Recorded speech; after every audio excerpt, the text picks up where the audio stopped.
Hare Krishna everyone. Govardhanam dharam vande Gopalam Goparupinam Gokulatutsavam Eshanam Govindam Gopika Priyam. So Hare Krishna everyone. Welcome again to part 4 of the Damodar Katha in this very auspicious month of Kartik. So before we begin, we wanted to announce the important days of this week. So today is Sunday, November 22nd. Today is Gopa Ashtami. On this day, Lord Shri Krishna became a qualified cowherd. Before this day, he was a keeper of the cows. Also, today is the disappearance day of Gadadhar Pandit. Gadadhar Pandit was a very confidential associate of Sri Gaura Nityananda. In Gaura Gandodesa Deepika, it is stated that he is an incarnation of the effulgence of Srimati Radharani's body, as well as an expansion of Purnananda Gopi. Though he was one of the associates of Nityananda Prabhu, the majority of whom were cowherd boys and thus situated in the mellow of friendship, he was always absorbed in the mood of a gopi. Today is also the disappearance day of Srinivas Acharya. Srinivas Acharya was a great scholar who benedicted the world by distributing those valuable Vaishnav books.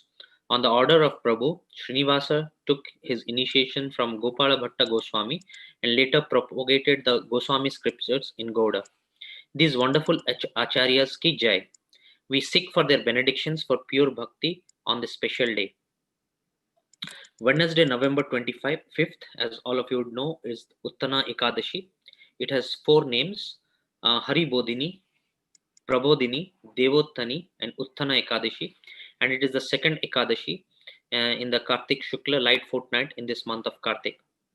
The Lord on this day, after awakens from his sleep for the 4 months of Chaturmasya, this is from Sayani Ekadashi. Gaur Kishore Das Babaji's Maharaj disappearance day is also on November 25th. He is the Gurudev of Srila Bhakti Vedanta Saraswati Thakur Prabhupada, his only disciple. Saturday, November 28th. Sorry, didn't mean to interrupt you. Bhakti Siddhanta Saraswati Thakur. Bhakti Siddhanta Saraswati Thakur. Yes. And Saturday, November 28th is the disappearances of Kashivara Pandit and Bhogagarvas Goswami. Sri Kashivara Pandita Goswami had a temple near Rampura at Chatara. Mahaprabhu sent him to Vrindavana later on his life. His disciple was Sri Govinda Gosai, the Pujari of Sri Govinda Deva. When Srila Rupa Goswami discovered Sri Govinda Deva's Sri Vigraha at Gomati Tila, he immediately sent word to Mahaprabhu at Puri. Mahaprabhu in turn requested Sri Kashivara Pandita to go to Vrindavan. Kashivara, however, expressed to give up your association, expressed that to have to give up your association will cause my heart to be split into two. Therefore, please consider how I can honor your request without giving up my life. Mahaprabhu could understand the heart of Kashivara, and therefore he gave him a self-manifested deity of himself. Mahaprabhu sat down along with this Vigraha and accepted prasad, at which Kashivara's faith was kindled. Mahaprabhu intimated to him with his deity and established him on the right side of Sri Govinda Deva. Then he began to serve them with great love. It is also the last day of Chaturmas. Sri Bhugarva Goswami and Loknatha Goswami, following Mahaprabhu's order, both came to live at Vrajadham. Their hearts were inseparable. Bhugarva Goswami was Loknatha's closest friend and constant companion. He is Prema Manjiri in Vraja. His Samadhi is in the Radha Damodar temple in Seva Kunja Vrindavan. So, today, continuing with this theme of Kartik, we'll begin with the Damodar Katha part 4, followed by the Gopi Geet and Damodarashtakam. So in this month of Kartik, we are fortunate to hear from Prabhuji about this beautiful play the Supreme Lord does with his dear mother Yashoda. So we will now request Prabhuji to kindly commence part 4 of the Katha. Hare Krishna. Hare Krishna. Namam Vishnu Padaya Krishna Preshthaya Bhutale Shrimate Bhakti Vedanta Swami Niti Namine नमस्ते सारस्वते देवे गौरवाणी प्रचारिणे निर्विशेषा शून्यवादी पाश्चात्य देश तारिणे वंदेहम श्री गुरो श्रीयुत पदकमलम श्री गुरोन् वैष्णवांश्च श्री रूपम साग्र जातम सहगण रघुनाथान्वितं तं सजीवं साद्वैतं सावधूतं परिजन सहितं श्री कृष्ण चैतन्य देवं श्री राधा कृष्ण पादान् सहगण ललिता श्री विशाखा वितांश्च वाञ्छाकल्पतरुभ्यश्च कृपा सिन्धुभ्य एव च पतितनां पावनेभ्यो वैष्णवेभ्यो नमो नमः। आराध्यो भगवान् व्रजेश तनयस् तद्धाम वृन्दावनं रम्या काचिदुपासना व्रजवधूवर्गेण तया कल्पिता श्रीमद् भागवत पुराणयमलं प्रेम पुमार्थो महान् श्री चैतन्य महाप्रभोर्मतैदं नायत्रयाग्रह परः। जय श्री कृष्ण चैतन्य प्रभु नित्यानंद श्री अद्वैत गदाधर श्रीवासादि गौर भक्त वृंद। हरे कृष्णा कृष्णा कृष्णा हरे हरे हरे राम राम राम हरे हरे। हरे कृष्णा कृष्ण कृष्ण हरे हरे हरे राम राम राम हरे हरे। हरे Krishna Krishna Krishna Hare Hare Hare Ram Ram Ram Hare Hare.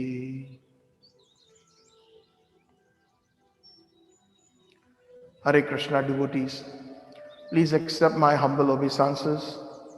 All glories to Srila Prabhupada, all glories to the Gaudiya Guru Varga Acharyas, Ananta Koti Vaishnava Vrinda ki jai. So today we will be continuing the theme of the Damodar Bandhan Lila or the Dam Bandhan Lila, and based on commentaries of Srila Jiva Goswami from Gopal Champu and from Hari Bhakti Vilas by Srila Sanatana Goswami, touching on some of the important points that he brings to light from the Digdarshini, and also from Grantharaj Srimad Bhagavatam, Canto number 10, chapter number 9. So, first of all, my heartiest congratulations to all of you on this most auspicious day of Gopa Ashtami. And it's a wonderful event in our Lord's life. It is said in the Kartik Mahatmya of the Padma Puran, Shukala Ashtami Kartiketu Smrita Gopastami Bodhai Tad Dinad Vasudev Abhuda Gopaha Purvam tu Vatsapaha, meaning on the 8th lunar day of the bright fortnight of the month of Kartik. It is known and mentioned by the authorities, it is known as Gopa Ashtami. From that day on, Sri Krishna served as a cowherd boy, whereas previously he only tended calves. So it is due to the love that Nanda Maharaj had so much love for him when Krishna requested, Baba, now it is time for us, please give us permission to tend the cows and the bulls. And Nanda Baba granted that desire of Sri Krishna and Balram. So this is a wonderful auspicious day in Kartik Gopastami. Now, coming back to our Damodar Lila, that we have been, on the first day, we kind of set the stage or the philosophy behind it. And then we spoke about, just to recap quickly, the different relationships that exist in the spiritual world and the material world. The 5 relationships, namely the Shantaras, Dasyaras, Sakyaras, Vatsalyaras, and Madhuryaras, meaning the relationships or the mellows of neutrality, the mellows of servitorship, the mellows of friendship, of fraternity, the mellows of parental love, and the mellows of conjugal love. Because they exist in the spiritual world, they exist here in the material world, because the material world is a shadow of the real object, and the real object is the spiritual world. But unfortunately, the difference is that everything in the material world has a perverted connotation or a reflection of the spiritual world, where everything is revolving around the jiva or the soul's sense gratification on a bodily concept. Everything that happens in this material world is generally for our own satisfaction, for our own sense gratification. And everything that pure devotees or the inhabitants of the spiritual world, whatever they do, it is for the pleasure of Sri Krishna. And when we say Sri Krishna especially, I just wanted to everybody to note that Srila Prabhupada mentions that Sri Krishna is never alone. In our Gaudiya Vaishnava Sampradaya, it indicates all his intimate associates. And so Krishna and Krishna's associates, Krishna and Krishna's paraphernalia, Krishna and Krishna's holy name, Krishna's and Krishna's dham or his residence, or Krishna's and Krishna's pastimes or his Lila are non-different. They are on a very, very transcendental platform that are meant for the sukha.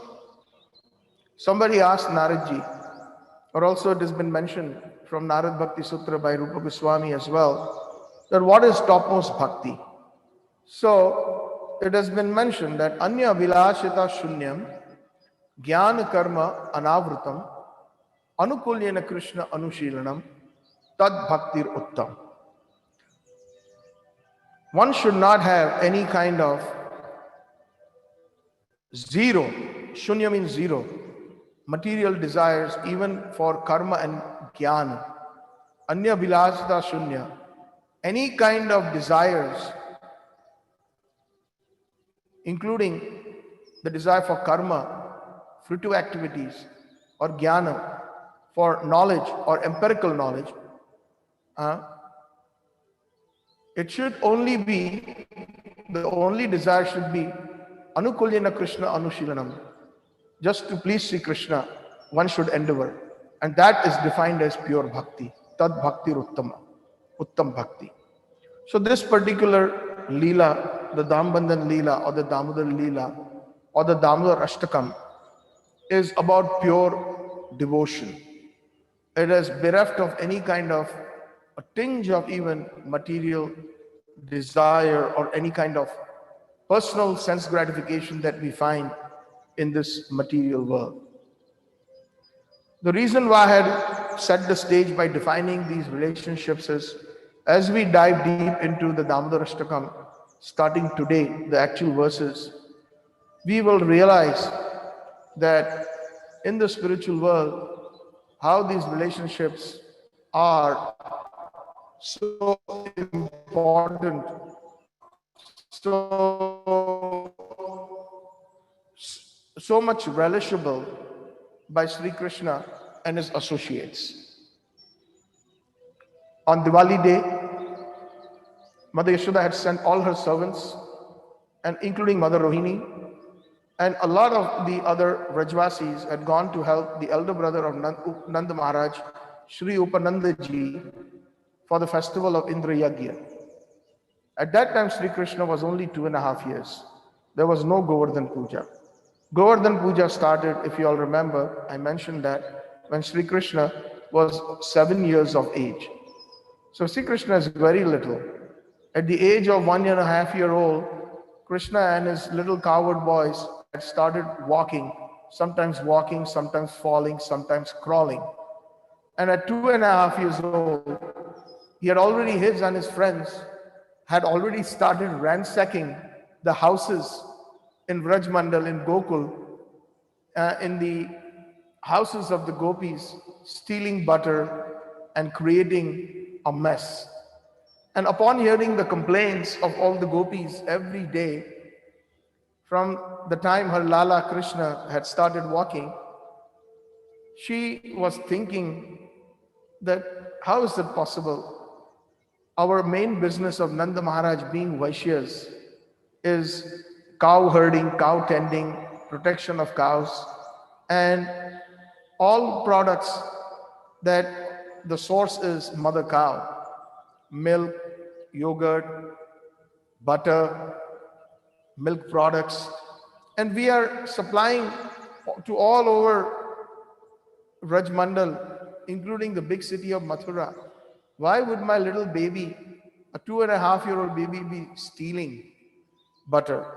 And thinking like that, she was thinking that, you know what, perhaps because I'm not personally making butter with my own hands for him, that is perhaps the reason why he is going to the others' houses and ransacking and stealing butter. But today is the perfect opportunity. So she had already coagulated some sweet yogurt the previous night from the best of the cows, was from a small Goshala in Nanda Bhavan, where there were cows like Ishangi, Gauri, Kari, Mridangamukhi, those Surbi cows giving the sweetest of the milk.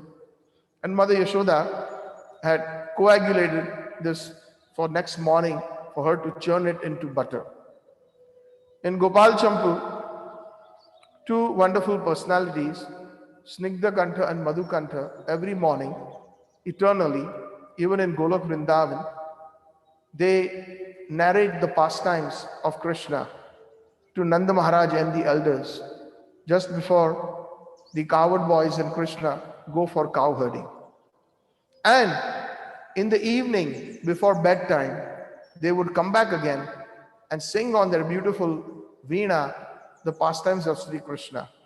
So one of these pastimes is the Dambandhan Lila, or the tying of naughty Krishna to a mortar.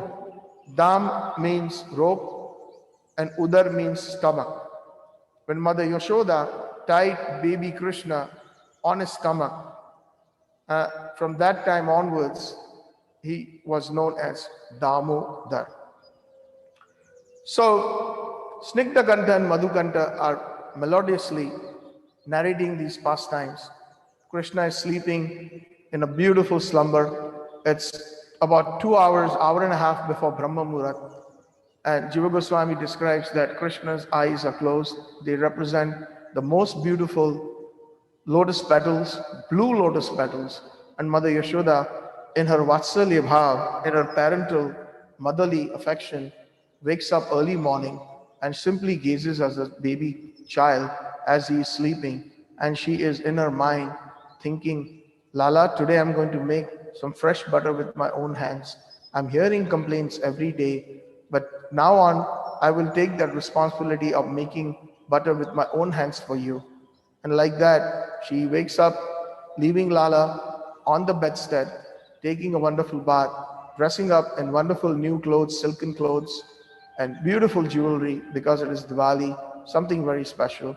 And then she goes out into the little courtyard and starts, churning the butter with the churning rod. As the churning rod is put into the butter, into the yogurt, and while she's churning, a wonderful swishing sound occurs. and the clinking of her ankle bells, the clinking of her jewelry, her bracelets, her waist belt, etc., and the sound that was being made through of the by the churning rod into the earthen pot with the swishing, thick, thick, ting, ting, thick, thick, cling, cling. Jiva Goswami mentions that it is as if a wonderful Sankirtan is about to take place.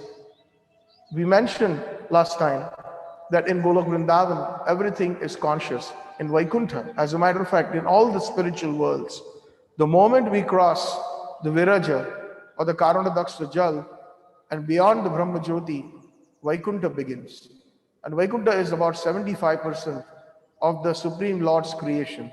25% of the Lord's creation is material. So 75% is full of inhabitants. It is a majority. We are minorities in this material world. There are 75% of the souls are liberated and they are always engaged in some kind of service to their Ishtadev or their Supreme Lord, which they have been serving, either Lord Narayana, Lord Vishnu, or the different millions and millions of different avatars that reside in the millions and millions of different planets in Vaikuntha Loka. Some of the prominent planets of Vaikuntha Loka are Kailash, where Sadashiv resides. The origin of Shivji happens from Sadashiv. Then above Kailash is the realm of a lot of Narayan Lokas. And above that is the Vaikuntha Ayodhya. Above that, there is an area called Krishna Loka. And in Krishna Loka, there is the Dwarka Lok, Mathura Lok, and the topmost planet is Golok Vrindavan. So in all these spiritual worlds, in the spiritual domain, everything is full of consciousness. Chidananda Rupam. All are Vaishnavas. Nothing is inanimate. In this material world, we find that there are objects that do not have life, like a table or a chair. Those are called inanimate. But in the Vaikuntha Lokas, everything is animate. Everything, every individual, whether it appears to be inanimate, is full of consciousness, and they are all Vaishnavas. So these Vaishnavas, the churning rod, the earthen pot, the buttermilk, the ankle bracelets, the girdle on Mother Yashoda's waist, her bangles, her bracelets, are all Vaishnavas assisting Mother Yashoda in a wonderful kirtan, Sankirtan. When that Sankirtan begins, Sri Krishna, who is sleeping alone, wakes up. Jiva Goswami describes, upon not finding his mother, he starts crying. So in this Damodar Lila, this is the first time he starts crying. And because he is crying, his eyes are hazy, it is still dark, just woken up from his sleep. He doesn't have a very straightforward, very clear vision. And he simply is attracted to the sound of Mother Yashoda's Sankirtan. So here, a very prominent philosophy that our Acharyas highlight is Sankirtan is the best way to attract Sri Krishna. This little 2.5-year-old baby has a gait of a little baby elephant, zigzagging his way with not a very clear vision. Simply by his ears, he hears his melodious voice of her mother singing and is drawn to that Sankirtan. And in the Sankirtan, Mother Yashoda is singing all the glories of Sri Krishna from the time he appeared. How Raj is so fortunate by your birth, how the Yadukul or the dynasty of the Yadus or the Moon dynasty is so fortunate because you appeared in this dynasty. How Nanda Maharaj and the Vrajvasis are so fortunate because of your appearance in Vraj. Even in the Gopi Geet, the very first verse, the same thing is mentioned, what Mother Yashoda mentions in a very analogous way. Jayati te adhikam janmana vrajaha. Just because you appeared in Vrindavan, in Vraj, this Vraj has become even more glorious. And like that, reminiscing on the different pastimes, how Putna tried to kill her baby when he was only 6 years old. But by the grace of Nanda Maharaj's deity Parameshwar, you are saved. So that shows that there's so much intense love in Golok Vrindavan, and especially in the Gaudiya Vaishnava Bhav, that they do not care to know if Krishna is the supreme personality of Godhead. Even if somebody tells them that he has got some extraordinary powers or he may be an incarnation of Narayana, the Brajvasis throw it out of the window just because of their deep love for Krishna that they have. Sometimes Nanda Maharaj makes some arguments to the Brajvasis saying that how can he be the Supreme Lord? He is lying, he is cheating, he is stealing. Even the best of the saints do not indulge in such things. What to talk about the Supreme Lord? He is just my ordinary darling boy, my dear, my Krishna. And the same way, Yashoda Mai felt. And she was thinking like that when Trinavrata came, the chariot or the wheelbarrow demon a few days later. He was saved by the grace of the Brahmins who were chanting the Susti Vachan and the grace of the mother cows, because the Panchagavya and all the different auspicious paraphernalia was sprinkled on him. So Krishna was saved because of that. And like that, beautiful pastimes of Sri Krishna or Sankirtan was being performed by Mother Yashoda and the other Vaishnavas. When that happened, Sri Krishna, crying loudly, Mother Yashoda, so absorbed in Sankirtan, could not hear the crying of Sri Krishna. That is the effect sometimes. Those who are absorbed in pure Sankirtan or chanting of the holy names, they are oblivious of what is going around them. And Mother Yashoda, so much so absorbed, did not realize that her son had woken up. Her son was hungry. And when she did not hear the crying, Krishna approached her very closely and pulled on her upper veil. And that's when Mother Yashoda realized that Krishna is awake. And then she immediately stopped her churning, put everything aside, and sat down on the floor right there and started breastfeeding Sri Krishna. Sri Krishna has an humongous appetite. It has been described by Jiva Goswami that as if his appetite is unlimited, and Mother Yashoda, due to her motherly love, unlimited milk is flowing from her chest, like the Ksir Sagar, the ocean of milk. And all this is being witnessed by the milk that has been put on a very slow flame earlier on, before she starts churning, Mother Yashoda, to make some preparations. This milk, who is also Vaishnava, lest we forget, sees this wonderful sight, but at the same time feels very despondent and very sad. And thus, he actually, the milk thinking that my life is useless, he boils up and tries to fall into the fire, into the flames. Mother Yashoda, within the sight, seeing that milk and hearing the hissing, she immediately puts down baby Krishna, who had actually locked his legs around Mother Yashoda's waist, and he was very, very nicely feeding on mother's milk. But like a very ordinary child or like a little toy, easily she put it down. So our acharyas have a commentary here. They say that even Putna, who had the strength of 10,000 elephants, when Krishna was only 6 days old, she was not able to get rid of him when he actually sucked her breast and tried to free her, because he not only was sucking her breast, but he was also sucking her prana, or the life air. And Putna came into her original form as a Rakshasni, a huge demoness, which was several miles long in height and in stature, and very, very ferocious. But even then, she could not free herself from the grip of Krishna's lips, Krishna's mouth.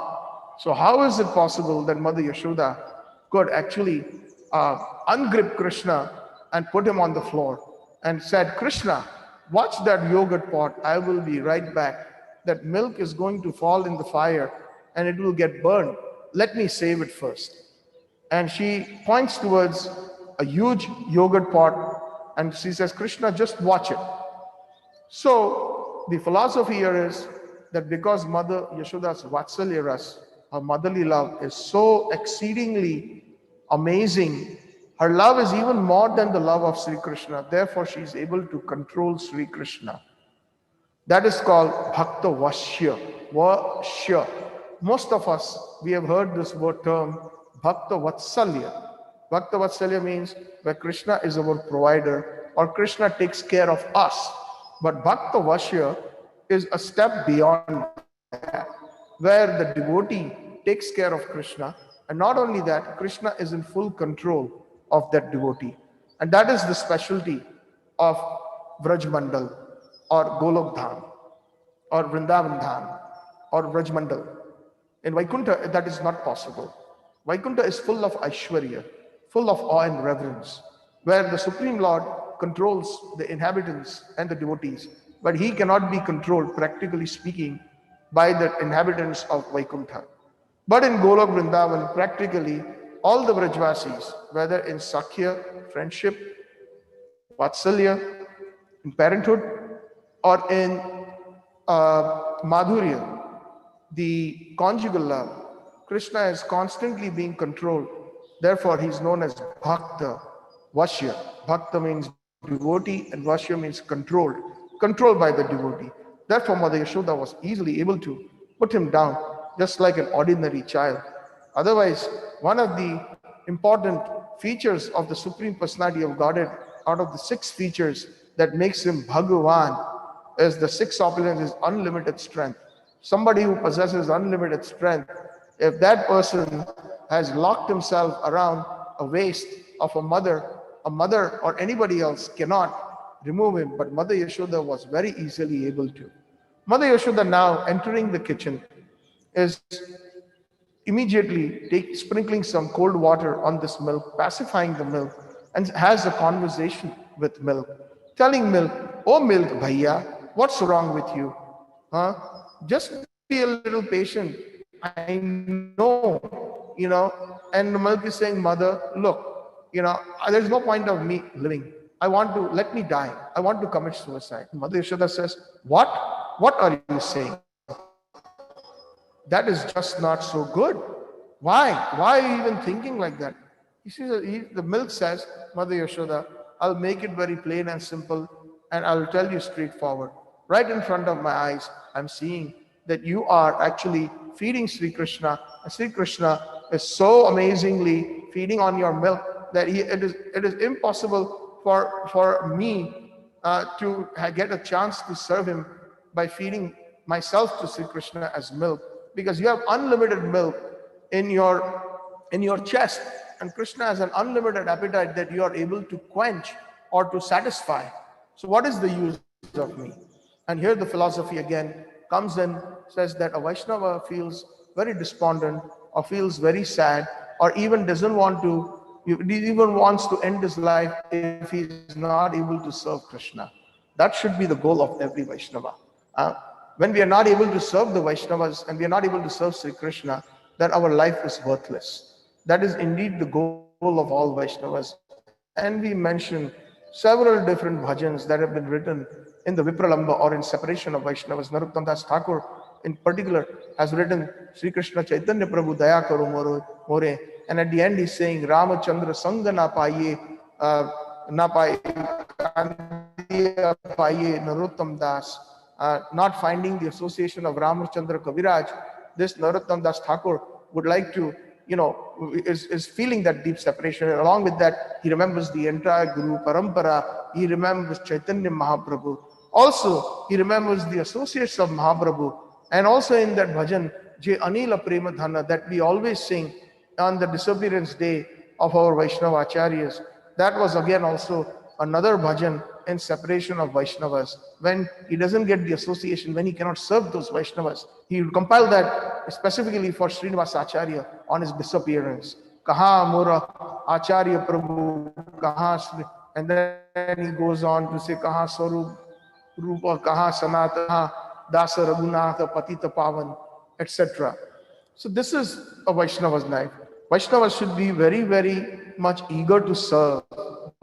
Jiver Sharup Hoy, Krishna Nityadas. So Mother Yashoda then immediately pacifies like a guru. Another very important philosophy. Senior Vaishnavas should immediately, always guide their juniors and have good friendship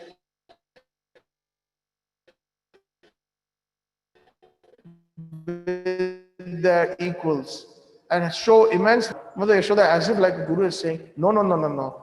You will be engaged in Krishna service. You will indeed be with my mother's milk breast. Milk. I cannot make mithai.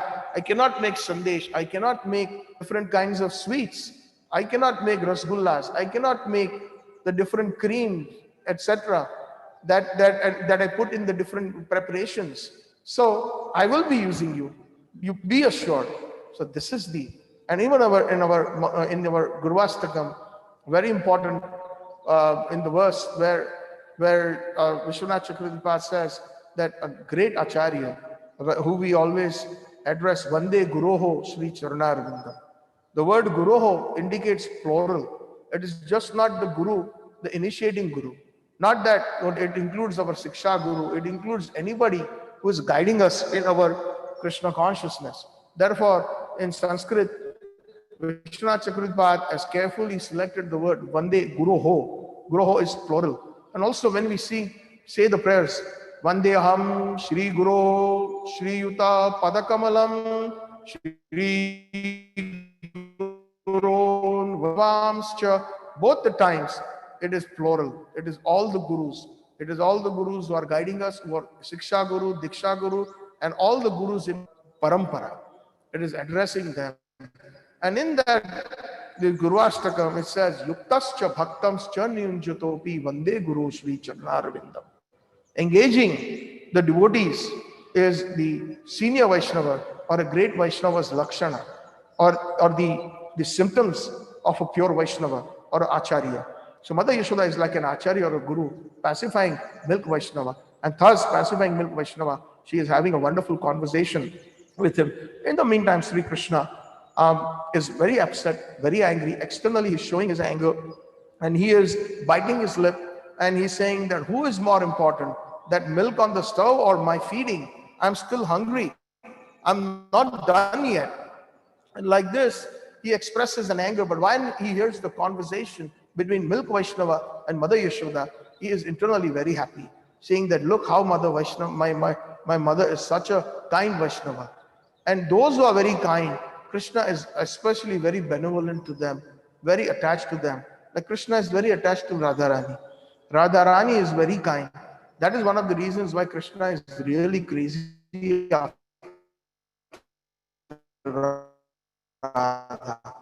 When we act in such a way, behave, Radha, Aparadha, then we will not get the special benevolence or the attraction of Sri Krishna as much Krishna is attracted to his intimate and most intimate associates like Yashoda Mai or Radharani. So we have to think about this as a philosophical point here, that do we want to become Krishna Preshtha? Like Srila Prabhupada is Krishna Presthaya. He is Krishna Presthaya Bhutale. So that should be our goal, to become Preshtha of Radha and Krishna, to become Preshtha of Nanda Nandan. So like this, Krishna internally but externally showing that he is angered. He actually looking at that pot that Mother Yashoda had asked him to look at. He finds a very mischievous. He gets a mischievous idea, and then he stops crying, and he has a wicked smile on his face, a mischievous, transcendental, wicked smile. There is a little pestle, a stone that is used to grind chutney or salsa. In the old days, that's how they used to make chutney, on a grinding stone. Takes that pestle and hits it in the bottom of that huge pot filled with some yogurt that was not completely set. It was milk and yogurt, a combination of both. And he hits it in a very particular perfect spot that in the bottom, so that it will have maximum damage or maximum mess. And it flowed like a fountain. And like that, when that milk flowed all over that floor, he immediately realized that, what have I done? And Mother Yashoda will be turning around after a conversation with milk Vaishnava, and then I'm in big trouble. So he immediately gets up and he tries to tiptoe out. And while he's tiptoeing out, his ankle bells make a sound. And he's telling the Vaishnava ankle bell, shh, quiet. If you make noise, mother, it will draw Mother Yashoda's attention. And Yogmaya, enhancing this wonderful Leela, quietens the ankle bells. And Krishna, being so innocent and naive due to his age and also because himself being covered by Yogmaya, not knowing that he is the Supreme Personality of Godhead, uh, he is acting just like an ordinary child, or he is the ordinary child in Gokul. He tiptoes out into the next room, which has two doors. The first door from this room, from where he had actually made a mess, he enters in and he closes the door behind him. He latches it with the huge wooden latch. And seeing on this was the storeroom where the extra butter, milk, yogurt, and the sweets were stored. And the butter and the yogurt and the milk were stored on rafters, because this is also to maximize on space. That's a very good idea that our forefathers thought about. So seeing those rafters of butter, Krishna said, aha, she doesn't want to feed me, I'm still hungry. I'm going to teach her a lesson. So lesson number 1, he already broke that pot. Lesson number 2, he went on and he takes overturns a grinding motor which is completely heavy, but for a fraction of a second, that Satchidananda Rupa, that Bhagwan, the Shara Aishwarya Purna with full strength, Yogamaya, removes that, and he is very easily able to overturn a stone grinding motor which is extremely heavy. When he goes on top, he starts pulling out the yogurt and the butter, and he is enjoying that. And in the meantime, it is dawn. The light is shown, and the door is open in the courtyard, and the window is also open. And there, suddenly, Krishna sees some monkeys and some crows. And Sri Krishna is calling them, beckoning them, come, come, come. And as you all know, that when, from our practical experience, when you have a backyard, and if you throw a few grains or throw a few crumbs of bread, from nowhere you will see, if you see one bird, 20 birds will suddenly flock, or 50 birds, they will suddenly gather out of nowhere. So similarly out of nowhere, a lot of monkeys started coming and a lot of crows started coming. And they started feeding from Krishna's hands. The makhan, the pure, unadulterated makhan, the butter.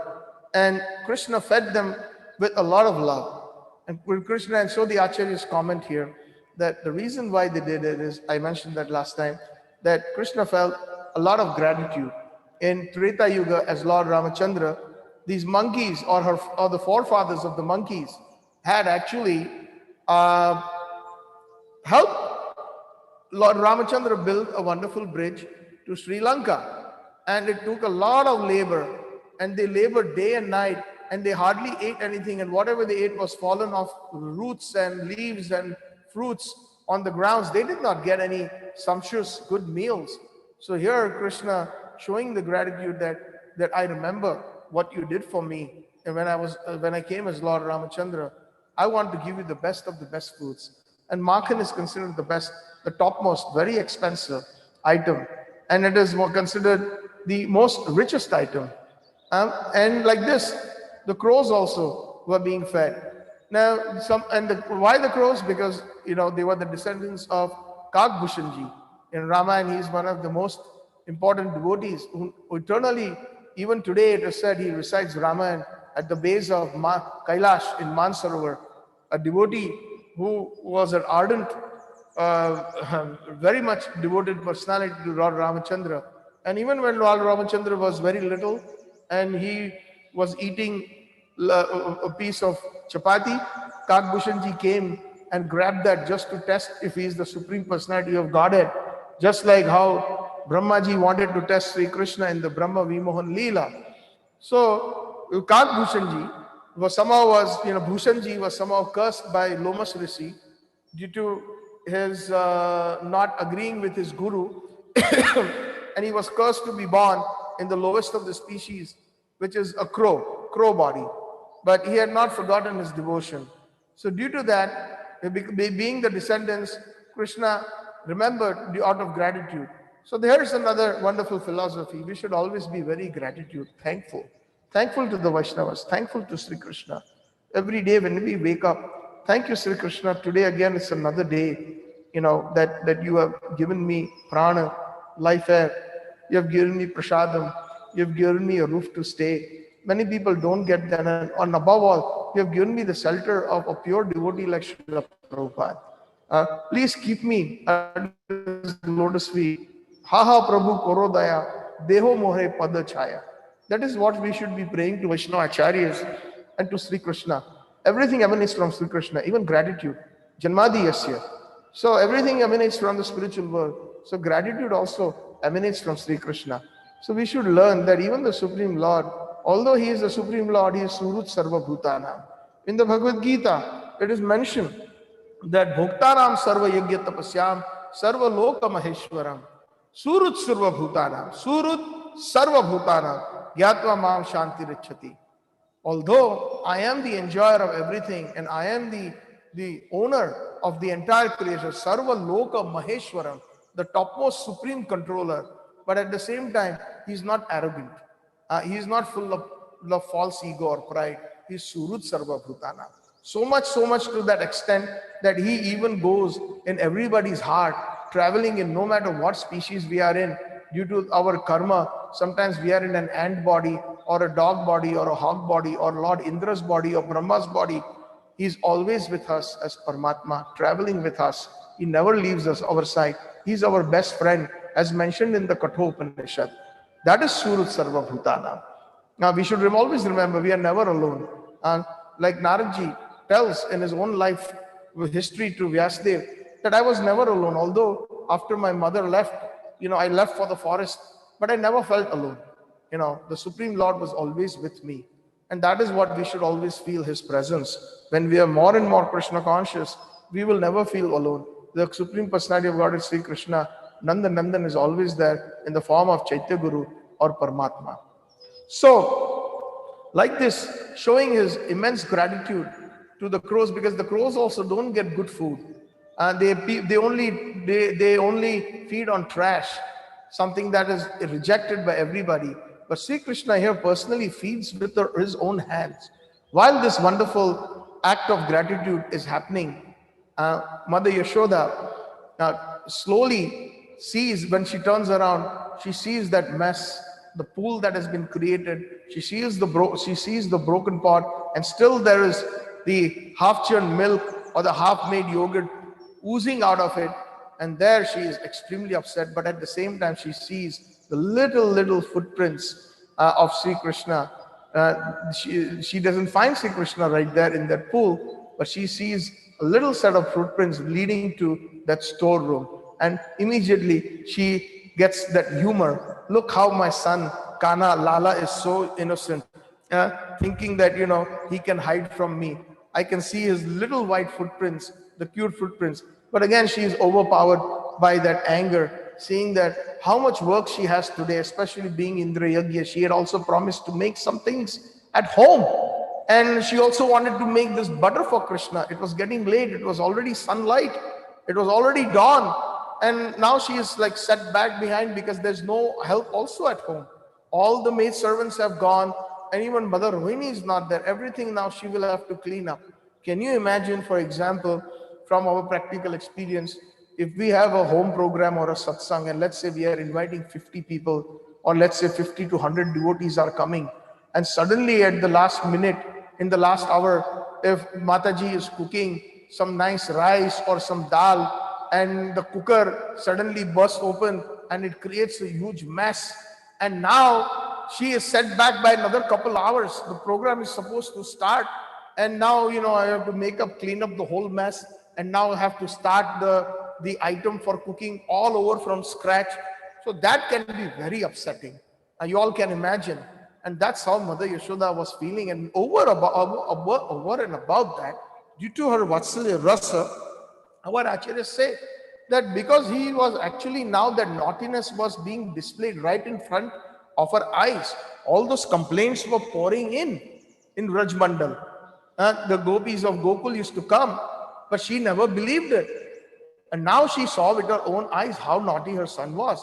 So she was upset that, now being a mother, it is time for me to correct my son, because this is not good. He's only 2.5 years. So that mamata, that vatsalya ras, was also one of the reasons why she was upset, because she wanted to correct her son. So she slowly follows those little white footprints with a little stick in her hand.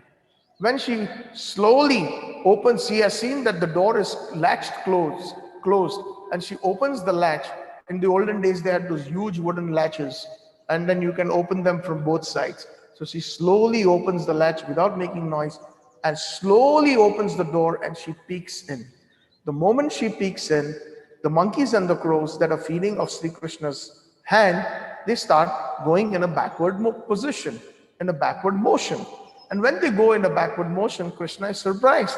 And he says, come forward. What's wrong with you? Are your bellies already full? And then they see some fear in the eyes, and the eyes of the monkeys and the crows. The monkeys of Vrindavan are extremely, very chatur. It is said in the Chaitanya Charitamrita, Jai Bhaje Krishna Shai Bado Chatur. Those who worship Krishna, they are very clever. So the devotees of Krishna are very clever, but there are many types of associates, including the cows and the monkeys, especially the monkeys of Vrindavan. They're extremely very clever.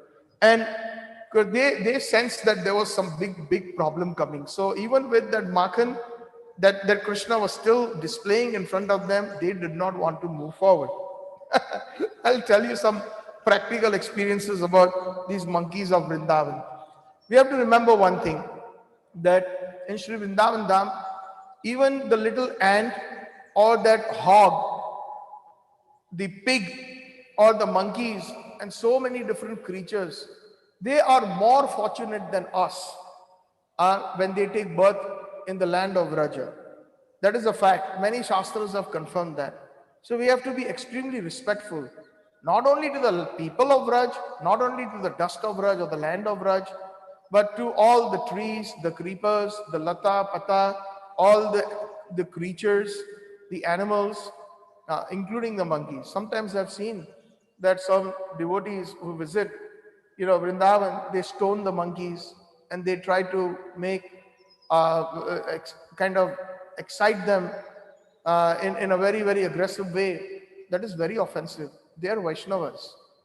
You and I may not have the power to see that, but because they have been given that opportunity to be born in Vraj, and Krishna personally associated with them, and Krishna personally fed them, so you can imagine how fortunate they are and how clever they are. Let me tell a little bit about a story about their cleverness. Few years ago, this is maybe about 20 years ago, when I visited Sri Vrindavan Dham, I was, every evening for several years, every time when I go, it has been a habit that, 4 p.m. when the darshans open in the afternoon, first take darshan of Krishna Balram Mandir of our temple, Prabhupada, and then go to the temples of the Goswamis. So I had gone along with one elderly gentleman who was very fond of me. So we used to, meet in the Krishna Balram temple and then take the rickshaw, and then we would start with the Goswami temples. So we had actually reached at one point Seva Kunj in the Radha Damodar temple. And we were offering our obeisances to Srila Rupa Goswami's Samadhi at that time. And he was also offering his obeisances, but at that time he had glasses. I did not have any glasses. So when he got up, we both got up after offering our obeisances, we found that the glasses were gone. And then we looked around, what happened? And there was not a single soul, because at 4 p.m., 4:15, 4:30 p.m., not many devotees are out. It was still a very hot day. So very few people. So actually that courtyard was completely empty. It was just me and that Prabhu Geet. And then I noticed that, sitting on the tree where Jiva Goswami's bhajan sthali is, there was a monkey with the glasses. So I said, Prabhuji, your glasses, the monkey has taken. Oh, and at that time, the pujari also was passing by through that courtyard, and he said, Chinta mat karo, abhi hum kuch phal la rahe hain. So he said, don't worry, I will bring some fruit. And he goes inside and he brings some fruit, some bananas, and he throws those bananas up, and the monkey in exchange throws those glasses down. and this Prabhuji is a very happy camper, and then we leave. So from then on, we were warned many times that anytime you come to Seva Kunj, especially or in the Radha Raman Gehra and near the Madan Mohan temple, and just before Chir Ghat, those are the most notorious for monkeys to pick up. Previously, they used to only pick up the chashma or the glasses, but nowadays they pick up purses, they pick up mobiles. Somehow or the other, they have become so clever. Anyways, to make a long story short, so in the future, as I went, at that time I did not have glasses. Glasses probably started in the last 12 years of my life. But whenever I went to Vrindavan and when I saw some devotees in those areas, I would warn them, Prabhuji, Mataji, chasma nikal do, andar rakh do jeb mein, keep it in your pockets, otherwise they'll be gone. And then naturally, sometimes out of forgetfulness, they would forget, and the monkeys would take it, and then as if I had learned nicely from that pujari, I would say, don't worry, we'll get your glasses back. And then I would find some banana, some fruit seller there or a sabji wala, and then throw the banana, and the monkey would get back the glass, give back the glasses, and those devotees would be very happy. Like this, over the years, this continued. Now, 4 years ago, I was actually, again, my routine, evening time, taking darshan out of Seva Kunj, Radha Damodar temple, just walked a few steps, and then by that time, obviously, I had glasses. So by default, the moment I entered Loi Bazaar and all those areas, by default, my glasses would go into my pocket. Or I had a little bag. It would go automatically in the bag, just like robotic. So after taking darshan, I came out, and then I still did not have my glasses on at that time. But I needed a small harmonium, a portable one, because many times, going for the home programs, it was very cumbersome for me to carry my big harmonium. So I said, let me buy a small portable one. So about 4 stores down from the Radha Damodar temple, there was a small harmonium shop. Doing those, even now, if you see in Vrindavan, some of the shops are elevated. They are on stone platforms. So you take a few steps and then you enter. So I entered, and then I told that harmonium wala, Baba, can you show me some small portable harmonium? I have big ones, I have nice ones, I have a scalable one, and I'm looking for something very small and compact. He says, yes, I have a nice piece. I have 2-3 nice ones, you can try it out. So very small shop, literally like a 6x6 place. So I'm standing inside the store and I'm testing out the harmoniums. And then, of course, I'm in the store, I feel safe. I take out my glasses and I put them inside the store. And I'm trying the harmonium. Say, sa re ga ma pa da ni sa, trying out all the notes, making sure that it is all good according to scale. And suddenly my glasses are gone from the back. So the shopkeeper tells me, Prabhuji, aapka chashma gaya. Your glasses are gone. I said, yeah, I know. I thought it was some devotee who was passing by, who must have come behind me and taken them away. Little did I know that this was actually a monkey who hung from behind me on the rooftop of that shop, extended a couple feet inside and took my glasses away. Unbelievable. Most surprising. And then I got out of the shop, saw the monkey sitting 2 floors up, and it had a little baby also on the stomach, clinging onto the stomach. So I, like an expert, tell the shopkeeper, aapke paas kuch fruit hai? Fruit laiye, fruit. Do you have some fruit? Bring some fruit.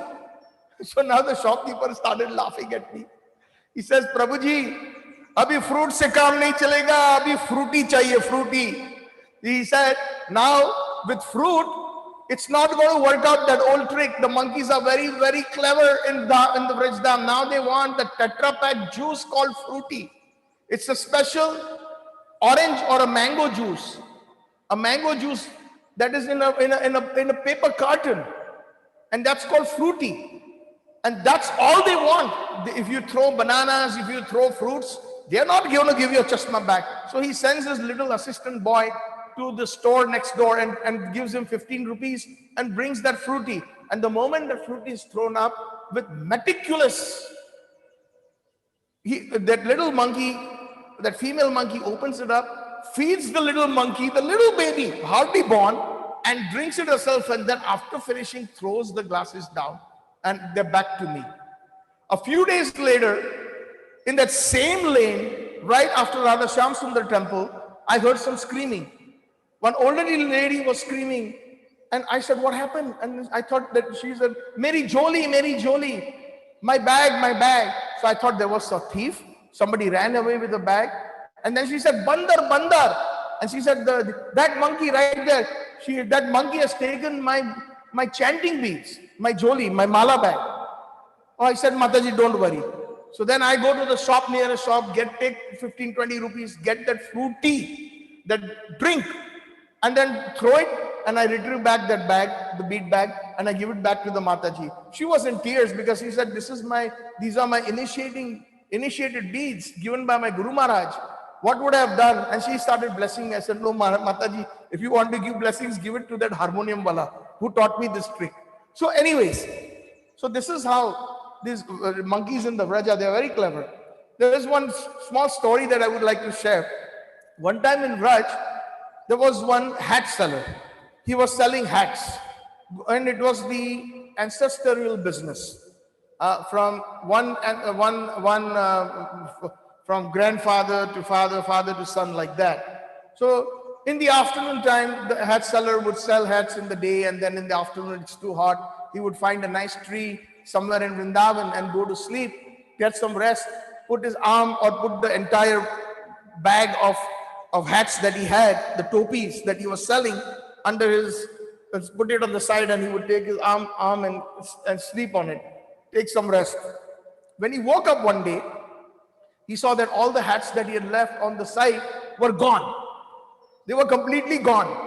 And then he looked, there were a bunch of monkeys sitting on the same tree, and all the hats that he had, they were playing with them. So he was thinking, now what should I do? I need those hats back. So he remembered that his grandfather had told him a story on how this similar incident had happened to him during when he was selling hats at one time in Vrindavan. So he had his own little hat, the topi, which he had tucked under his arm when he was sleeping.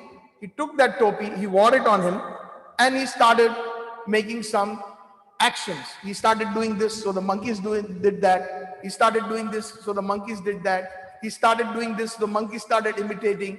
And then he took his hat and he threw it on the ground. And all the monkeys that had their hats in their hands, they also threw it on the ground. So this hat seller was happy. He collected all the hats. He got all his hats back.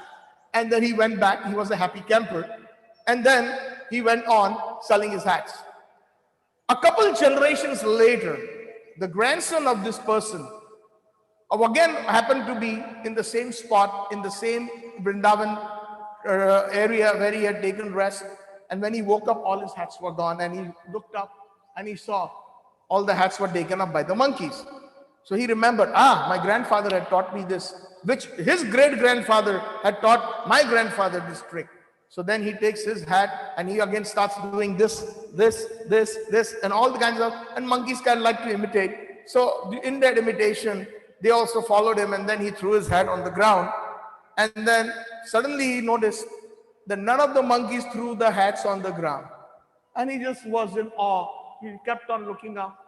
And then suddenly, one monkey came down, perhaps the chief of those monkeys in that group, and slapped that topi wala. He slapped that hat seller. And he said, you think only you have grandfather? Only you have grandfather? Our grandfather also told this story that this hat seller tricked you, so don't get tricked again. You can keep the hats. So, like that, this is like, just on a humorous tone. These monkeys of Vrindavan are amazing. As long as you don't mess with them, they won't mess with you. And sometimes even if they take something from you, think of that that it is some piety to your credit that they have taken it. That they have chosen you for their food or their supply because they are devotees of Sri Krishna. Anyways, so seeing that, Mother Yashoda behind, the monkeys and the crows, they are started to go back, and Krishna finds something very, very strange. He turns around and sees Mother Yashoda with a stick in her hand. And as soon as he sees that, Mother Yashoda, he jumps off the grinding motor and he leaps into the front yard through the other door. Jiva Goswami describes that this particular room had two doors, one from the other part of the palace and the other one that was going into the yard. So there's an amazing, interesting observation that why did Krishna leap and go outside into the front yard rather than he could have easily gone into the Nanda Bhavan. Nanda Bhavan or the palace of Nanda Maharaj is pretty big. As a matter of fact, those who have visited Gokul, Purani Gokul, old Gokul, there is Chorasi Khamba. Even in Kamyavan, there was a palace of Nanda Maharaj, and there is also Chorasi Khamba there, 84 pillars. Can you imagine if we have a nice house which is 3,000 square feet, and you have maybe 4 or 5 pillars in the basement that support the entire structure of the house, right? We see that in the unfinished basements. Can you imagine 84 pillars? That's what Nanda Maharaj's palace was on. And if Krishna wanted to, dodge Mother Yashoda, he could have gone into the palace and dodged her around the 84 pillars. And perhaps there were much more. But right now, what they say is Chorasi Khamba. Chorasi means 84. That's the remnants of the ancient time of whatever was left of Nanda Maharaj's palace. But he decides to go into the open front yard.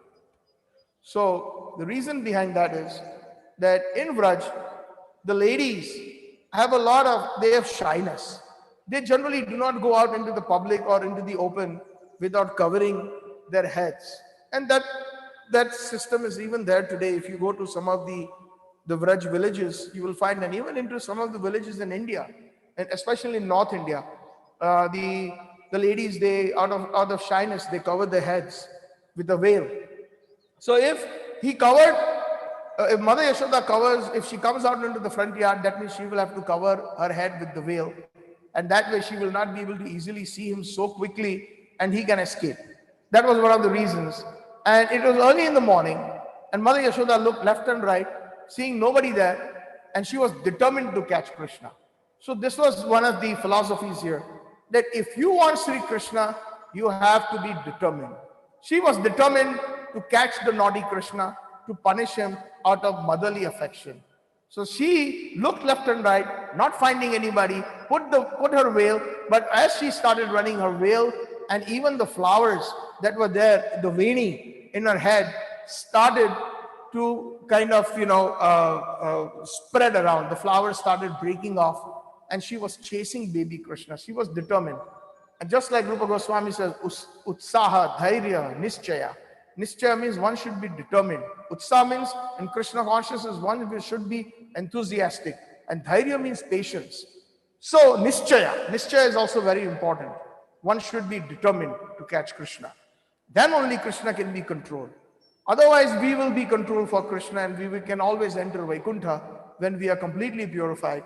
And we can serve the Supreme Lordships in Dasya Rasa, and we are controlled by the Supreme Lord. There's nothing wrong with that. That is also one of the rasas or one of the mellows. But in Raj Mandal or in Golok Vrindavan, it is different. And Mother Yashoda is not at that time worried about if the elders are already woken up or if there's some people watching. She was determined to catch Krishna. So therefore, Satyavrat Muni starts this Damodarashtakam by saying, Namami Ishwaram Satchit Ananda Rupam Lasata Kundalam Gokule Brajamanam Yashoda Bhiyul Lukhalat Dhavamanam Paramastam Atyanta Toto Dhrutya Gopya.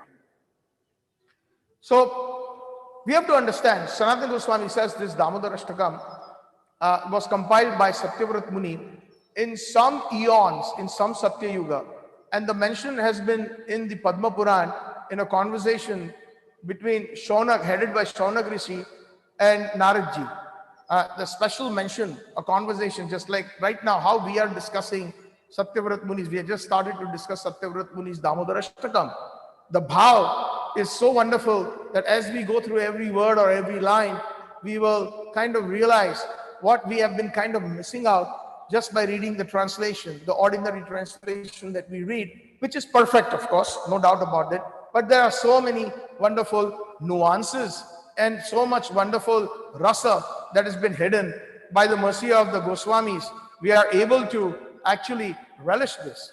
So, first observation, the Sanatan Goswami mentions it is from the Padma Puran, and it is a conversation between Naradji and Shonak Rishi. And it is as if, now this is very, very important, and I would appreciate it if devotees can really pay very good attention to this, because I really love this point. Because when we read the Damodarashtakam or sing the Damodarashtakam, at that time we do not realize that what Sanatan Goswami sings. Sanatan Goswami says that it is as if it's a conversation between Krishna and Satyavrat Muni. I will repeat that again. As if it is a subtle, sukshma samvad. It is called, sukshma means subtle and samvad means a conversation or a dialogue between Krishna and Satyavrat Muni. So that's the first point that I would like devotees to take home, while you're listening to this today, that when next time you sing the Damodarashtakam, think of it as a conversation between Satyavrat Muni, the author of this bhajan or this Ashtakam. Ashtakam means, Ashta means 8, and Ashtakam means 8 verses.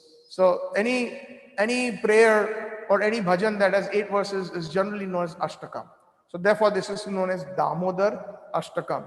The Ashtakam that glorifies the pastimes of the Lord Damodar, who was bound by the love of Mother Yashoda on his tummy. Dam means rope and Udar means the stomach. So this Damodarashtakam, Satyavrat Muni, first of all, praises Sri Krishna by offering him his obeisances in Dasyaras. Please try to understand why those relationships that I had mentioned in the setting the stage are important. Those relationships are manifesting here in a very pure form. So when he first starts the Ashtakam, he's saying, Namami Ishwaram Sat Chit Ananda Rupam. I offer my obeisances. So when you are in Dasya Rasa, you offer obeisances. When you are in a servitorship, Nanda Baba, Yashoda Mai, Radharani, the Sakhis or the Sakhas, they don't offer obeisances to Krishna. They don't do that because they don't consider him in the mood of Aishwarya or in the mood of awe and reverence. They consider him as his buddy, as his baby, as the lover. Correct? So, therefore, Satyavrat Muni first starts by offering obeisances in the Dasya Rasa. By that Ishwar, Ishwar in Sanskrit means controller. We are all controllers because we are part and parcels of Sri Krishna. Krishna says in the Bhagavad Gita, Mamayamsha Jiva Loka, Jiva Bhuta Sanatana. Every Jiva is my part and parcel. Mamay Ansha. So if Krishna, all the qualities of Krishna are there within us, all of them, all the qualities, but in a very atomic or a very minuscule way. Prabhupada likes to give the example like the vast ocean. The ocean, if you take a little drop of the ocean, it has the same chemical composition or saltiness that we find in the vast ocean.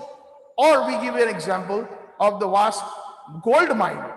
And a small particle of gold, when the jeweler is making jewelry, and you see when he's filing or making jewelry, the little particles fall in his lap of the gold. It is of the same quality of the gold that is found in the gold mine.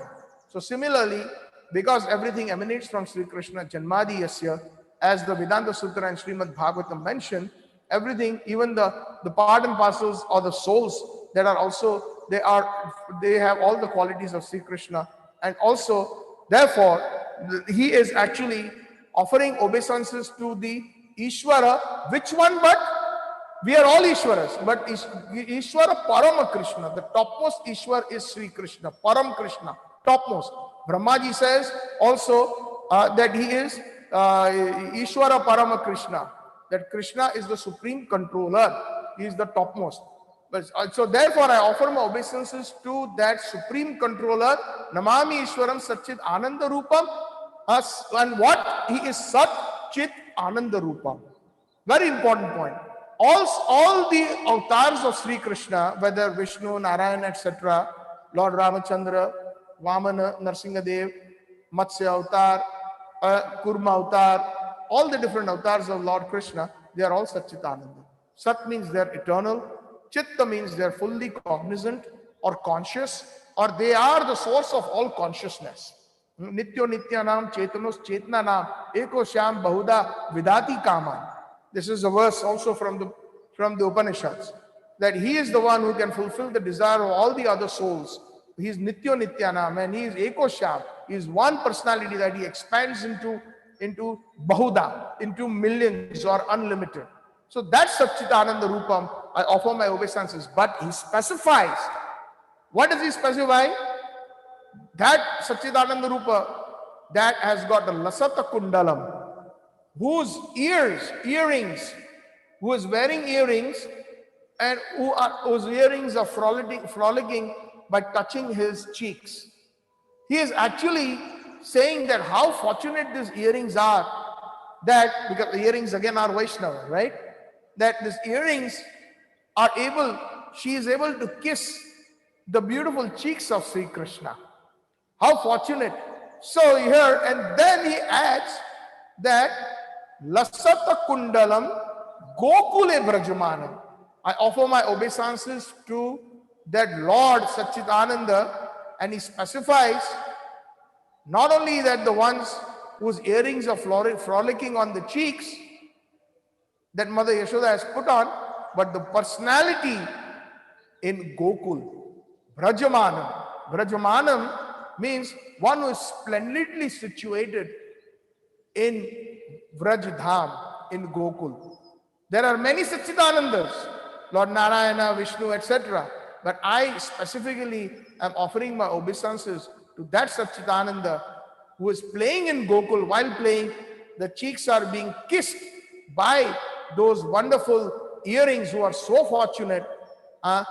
And due to their kissing, they look very glorious. The beauty of Sri Krishna, the Rupam, that Rupa, he is actually. So here first, our Sanatana Goswami Pad is saying that the Dasyaras is there, and then after Dasyaras, he has kind of eulogized Sri Krishna in this first verse as glorifying his beauty, his Rupam. It's like somebody, when we are going to somebody's house, let's say on Diwali day, and we wear a very nice dress. Let's say some Matajis, they have some very nice jewelry. So when they see another Mataji, they say, oh, very nice earrings. I like your bangles, or I like your necklace. They are glorifying. So like that, Satyavrat Muni has not only glorified the Satchidananda Rupa in Gokul, and this Satchidananda Rupa also means that it is bereft of Aishwarya of Vaikuntha. Please try to understand this. This is a very deep point. There is Satchidananda, that feature of opulence is there in Gokul or in Vrajmandal, but it is of a very different nature. The opulence of Sri Krishna is the Vrajvasis. The opulence of Sri Krishna is Vrajdham. The opulence of Sri Krishna is Yamuna. The opulence of Sri Krishna is Govardhan. The opulence of Sri Krishna in Vrajmandal are the trees. The opulences are the creepers, the flowers, the flora and the fauna. The opulences, the Gopas, the Gopis. The opulences, the Madhuri Gopis. And the topmost opulence is Sri Radha. So here he has specified Gokule Brajamana. So here there is, although in Dasya, that Dasya glorifies the opulence of Vrajdham. This is the deeper meaning of the first four words, Namami Ishwaram Satchid Ananda Rupam. And Lasata Kundalam, the frolicking earrings. Here he is trying to glorify the jewelry of Sri Krishna. Just like sometimes when we are going to the office and we want a raise, we've seen that many people do that. Hey boss, I like your tie, huh? It's beautiful, but it might be the ugliest tie. Or I like your shirt. And they try to kind of strike a nice conversation by glorifying the paraphernalia of the boss. So similarly, Satyavrat Muni, in his conversation with Krishna, he has not only glorified his Gokul, his opulence in Gokul in the form of Vrajmandal and the devotees of Vraj, He has also started glorifying his jewelry. Lasata kundalam, uh, Gokule brajamanam. In the Gokul, when you are playing with such splendor.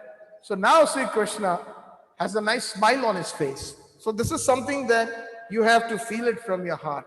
Satyavrat Muni is speaking to Sri Krishna. Sri Krishna is standing right in front of Satyavrat Muni. And he is glorifying his jewelry. And like that, not only that, he is first is known as Dasya Visesha by offering obeisances. Then Madhurya Rupa Visesha, the beauty of Sri Krishna, along with his Rupa and his jewelry. He's glorifying that. And then he starts glorifying Yashoda Bhiyul Lukkalad Dhavamanam Paramastam Atyanta Tato Dhrutya Gopya. Here he starts glorifying the love of Mother Yashoda. Yashoda Bhiya, that, oh, Krishna, I see that you were scared of Mother Yashoda. You remember? So this, if you all remember, this is the second time it has been mentioned in the Srimad Bhagavatam about this incidence of the Damodar Lila or the Damodar Lila. When is the first time? Anybody remembers? It is in the first canto, chapter 8, Mother Kunti. When Mother Kunti is telling Krishna, reminding Krishna of how Mother Yashoda, caught you and tied you to the grinding mortar. And in the second verse, we will see how your mascara was all messed up because you were crying. So like this, Satyavrat Muni, following the footsteps of great devotees, reminds Sri Krishna of the intimate pastimes between him and his mother, the Vatsalya Rasa. So he highlights that the Vatsalya Rasa Visesha. So first highlight is the Dasya Ras Visesh. Second highlight is, in the first verse, is Madhurya Rupa Visesh. And the third point that he is eulogizing or highlighting is the love of Mother Yashoda, that how you were scared. Yashoda Bhi. Bhi means you were scared. Yashoda Bhi, you look Ukkalad. Ukkalad means from the grinding mortar. Ukkalad. Dhavamanam. You ran away. I remember that. Oh Krishna. Paramastam Atyanto Dhrutya Gopya. And she caught you forcefully from behind. So like that, Satyavrat Muni is eulogizing Sri Krishna. Coming back to the actual Lila in context with this particular verse, Krishna runs fast into the front yard, and Mother Yashoda is very heavy set. Her heaviness is described. She has got a huge chest, very thin waist, and she has got very huge hips, and she cannot keep up with Sri Krishna. And while she is running, the ketki flowers, it's called a veni. I don't know what you call it in English. Like the women in India, they decorate their back of the head with a row of flowers. It's called a veni. So she has a veni of ketki flowers that has been specified. And as she is running with her heftiness, and due to her heavy motions, the flowers, they start going astray and they start falling off. And Mother Yashoda stops for a moment, looking up at the floor. Again, we have to remember, they are Vaishnavas. And she wants to pick them up. And these ketki flowers are saying, Mother Yashoda, go, go, go. Catch that rascal, he's right there. Don't worry about us. And Mother Yashoda, after, the Vaishnavas, as the ketki flowers have said so, she starts pursuing Sri Krishna. Now Mother Yashoda is so determined because of the naughtiness. She's thinking, I have to correct him. And then when she goes behind Krishna, Krishna is not being able to come into her reach, no matter how hard she is trying. So our acharyas explain that the reason is because her endeavor has to be even more greater to Krishna. It is not so easy to catch Krishna. And then when she has almost caught up, she still she cannot still touch Sri Krishna. But Krishna hears her panting. And Krishna, when she hears the panting of her mother, he looks behind. You must see that beautiful picture that is there. I think when we sing the Damodarashtakam, it will be displayed that Mother Yashoda is running behind Sri Krishna, And Krishna has turned around at a certain degree, his neck is there, and he has got a lot of fear in his eyes. And then the moment Krishna turns around, Mother Yashoda was able to catch him from behind. So Mother Yashoda's, here again the same principle comes in. Mother Yashoda's love for Krishna has exceeded. That when our love for Sri Krishna exceeds, then Krishna comes under our control. Until and unless our love does not exceed the love of Krishna, Krishna can never become Bhakta Vasya. He can always be Bhakta Vatsala, but not Bhakta Vasya. So when Mother Yashoda, when Krishna sees behind at that time, he gets caught. Mother Yashoda catches him from the Param Ashtam Atyanto Tato Dhrutya Gopya. Atyanta, ultimately. Dhrutya, running very swiftly. It's like the last leg. I have to catch him, determined. Utsa, Dhairya, Nishchaya, determined. And finally, Mother Yashoda is able to catch Sri Krishna. When Sri Krishna is caught from behind, what happens?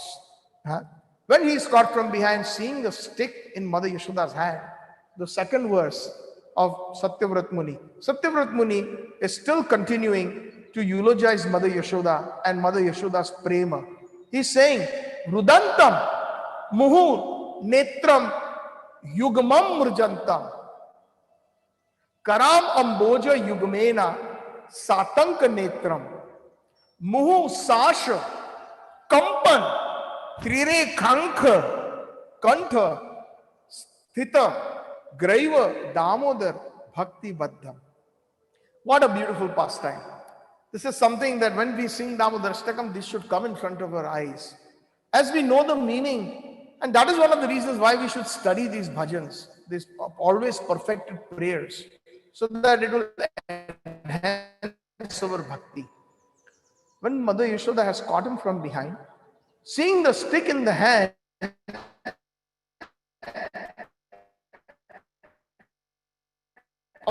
of Mother Yashoda, he starts crying. Now, Krishna is very tricky. Our acharyas comment that Mother Yashoda has already caught him, but he needs to free himself from Mother Yashoda. So what he does is, he starts to induce crocodile tears. Yes, I repeat that. This is the inner vision of the acharyas, by rubbing the eyes again and again. Karam bhoja yugmena netram. Muhu. Muhu means incessantly and with a lot of vigor. If you want to try it out, you can very small goes in, and at that time the eyes are not teary, but you just feel some irritation. But when you trying to get rid of that thing, then you see that the eyes become watery and tears come out, and you feel, and if somebody sees you, they will see as if you're crying. But this has been induced. Just like those naughty kids who don't want to go to school the next day, sometimes they feign a stomachache. Mama, it's hurting too much. Or in the morning, when they try to wake him up, Mama, I can't. It's hurting too much. And then the parents, although they know that he's fibbing, but somehow or the other, sometimes they say, okay, all right, no school for you today. So Krishna first, this is the third time he cries in this Damodar Leela. The first time when he wakes up, when he doesn't find his mother. The second time when he actually, when mother puts him down to save the milk, Vaishnava. The third time is behind and is inducing these tears because Mother Yashoda has a stick in her hand. It is because he is so scared that he doesn't want to get punished. He induces tears, and he knows that Mother Yashoda is very, very innocent. She is very Nikhalas. She is extremely, and that is one of the qualities of a pure Vaishnava. Vaishnavas are very, very simple-hearted. Anybody can fool them if they want to. Of course, Vaishnavas are very, very intelligent also, because Krishna is seated in their heart. So if somebody is trying to fool them, then Krishna raises the red flag also. But generally speaking, Vaishnavas are very, very innocent. And he was thinking that my mother will let me go if she sees those tears in my eyes. But Mother Yashoda, instead of letting me go, lets go of the stick. She throws the stick away. See, so much wonderful details are given. We are missing out when we just read the translation. because she sees that the fear is there, but she also understands that my boy is fibbing those tears. He is just trying to, induce them. But when she is actually, after throwing the stick, she actually tries to raise her hand. That at that time, immediately Krishna feels that now, no way, she's going to let me go. And that is the reason his eyes are filled with fear. Satanka netram and muhusasha kampa trire khanka kantha. Knowing that now he is not going to be able to go away from Mother Yashoda's grip, he is going to be punished.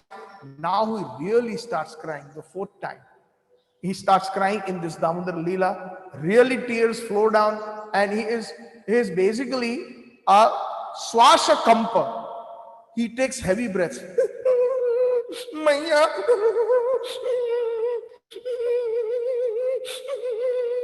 Heavy breathing. Muhusasha kampan, and he's shivering, trembling, kampa. And he's looking down like that, with his eyes looking up at Mother Yashoda. And as he's looking down, he's so beautiful. They form three beautiful lines like we find on a conch shell. Look at the beauty, the Visesh Rupa of Satyavrat Muni as he's speaking to Sri Krishna about his beauty, even while he was trembling. And the graiva or the necklace that was on his chest, the beautiful necklace on his chest, while he was trembling, it appeared that his chest was also the Damodar, the graiva or the necklace was also shaking on his chest, and such beautiful sight that he saw.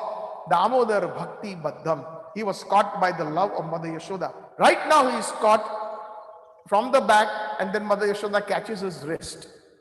And she says to Damodar, he's saying, Kana, Lala, I heard every day that you are stealing, but I never believed those gopis. And you are breaking pots, and I never believed them.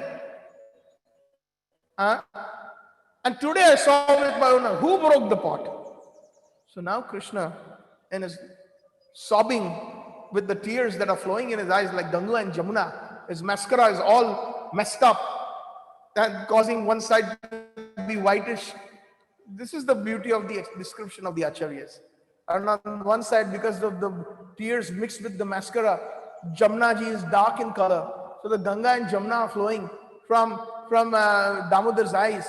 And he's saying, Maya, I did not break the pot. Acha, you did not break the pot. Then who broke the pot? So then he said, Maya, one who made it, broke it. See, now he's talking. Yogmaya for a second reveals that he is the Supreme Lord himself, and the Lord has made everything. Everything is Janmadi Yasya. So one who made it, broke it. Oh, really? No, Maya, actually, you know what? You are so holy. You are so innocent. You are trying to get that milk of the stove, and you ran in such speed that your ankle bells hit that bottom of that milk yogurt pot, and it broke it. Oh, really? Now you are lying. No, Maya, I am not lying. And then tell me one thing, Lala.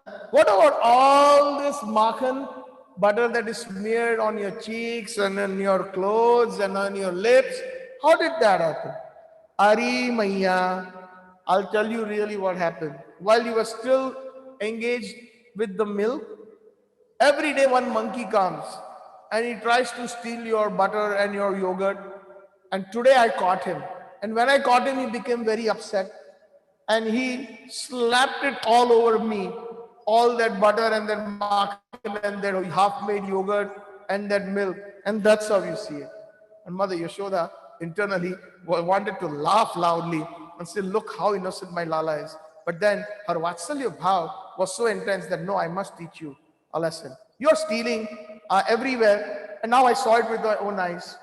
You're doing it here, breaking pots, making you mischievous. At this very young age, you're stealing, you're becoming a chore. You're becoming like kafalak. So in Vraj, there is a mention of a great dacoit by the name Kafalak. So this Kafalak, when you grow up, you want to become like him, and you chore, you friend of the monkeys. That's what Mother Yashoda started calling him. You chore, you thief.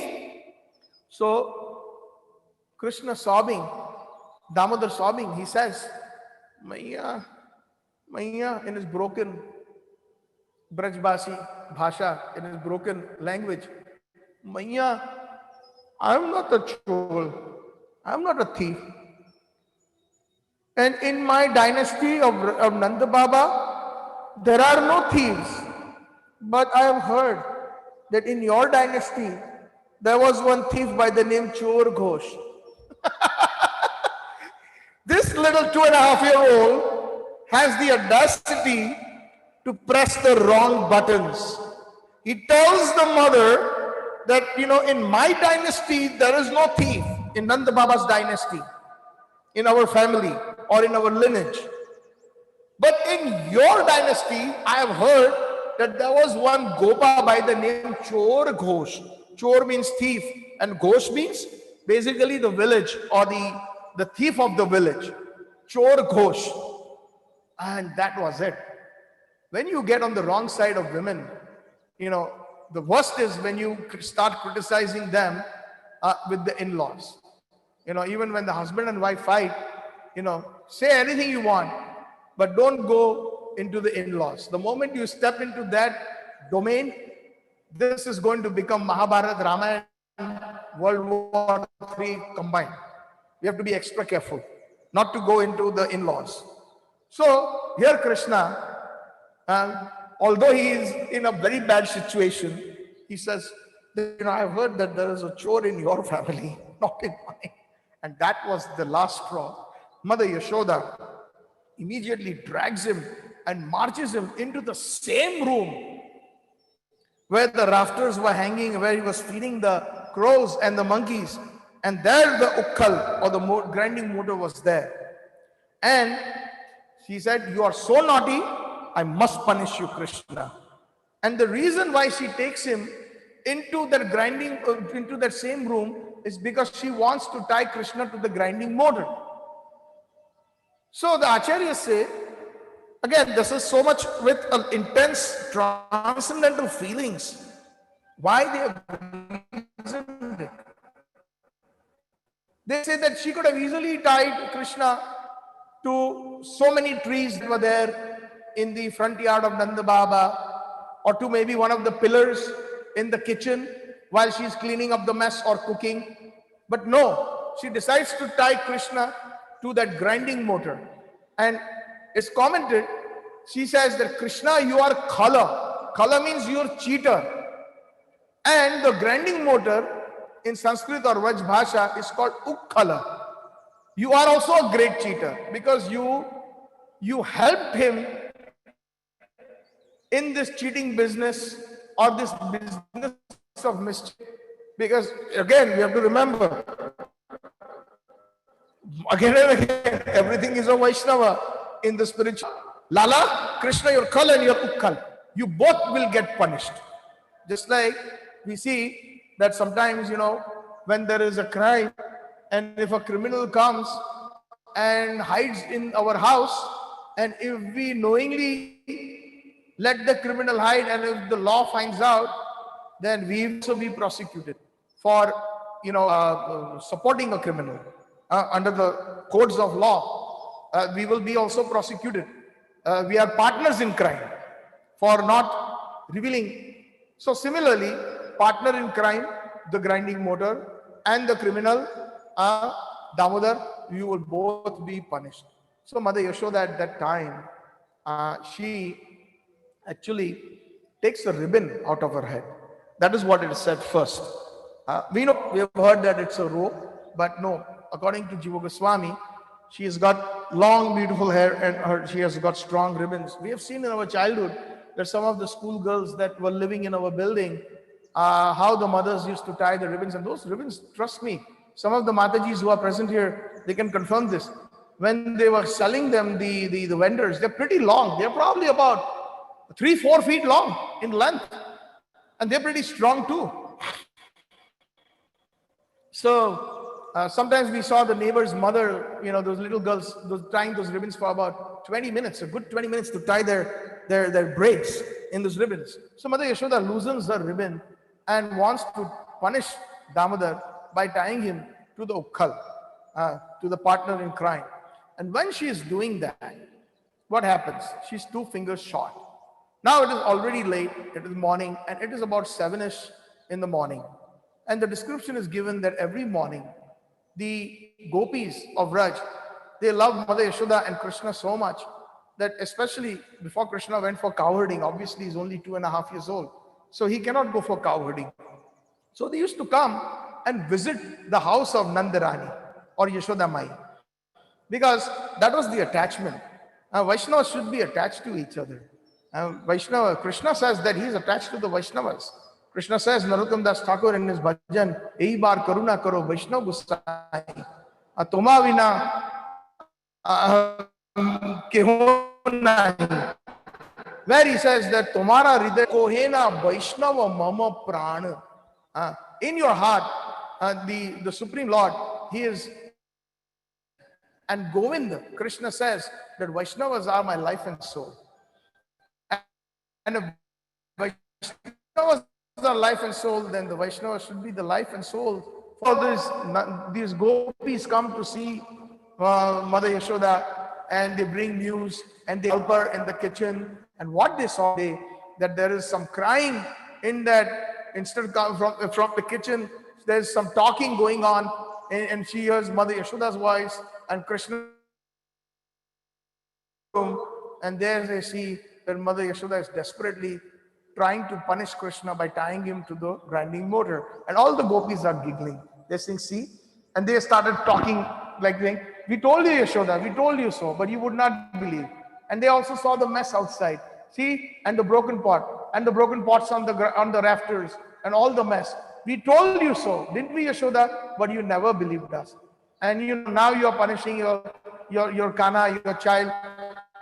And my mother Yashoda said, "Yeah, he's been so naughty. Just see, I've got so much work today.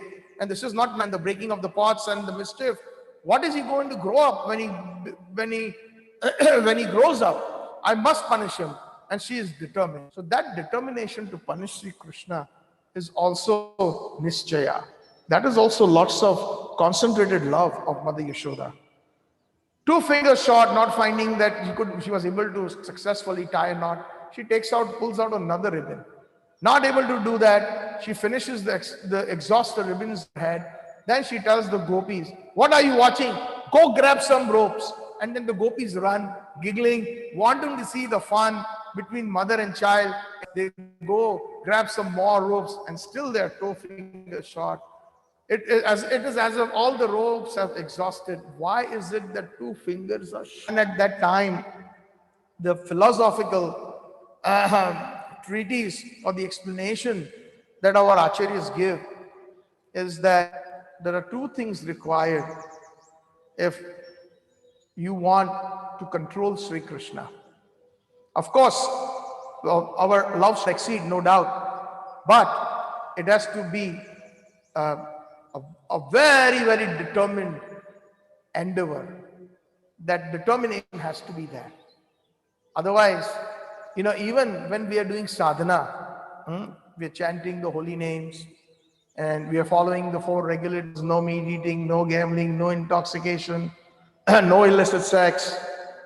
Those who are initiated must, Prabhupada has said, chant minimum 16 good rounds, not 16 rounds, good rounds. All this we can do.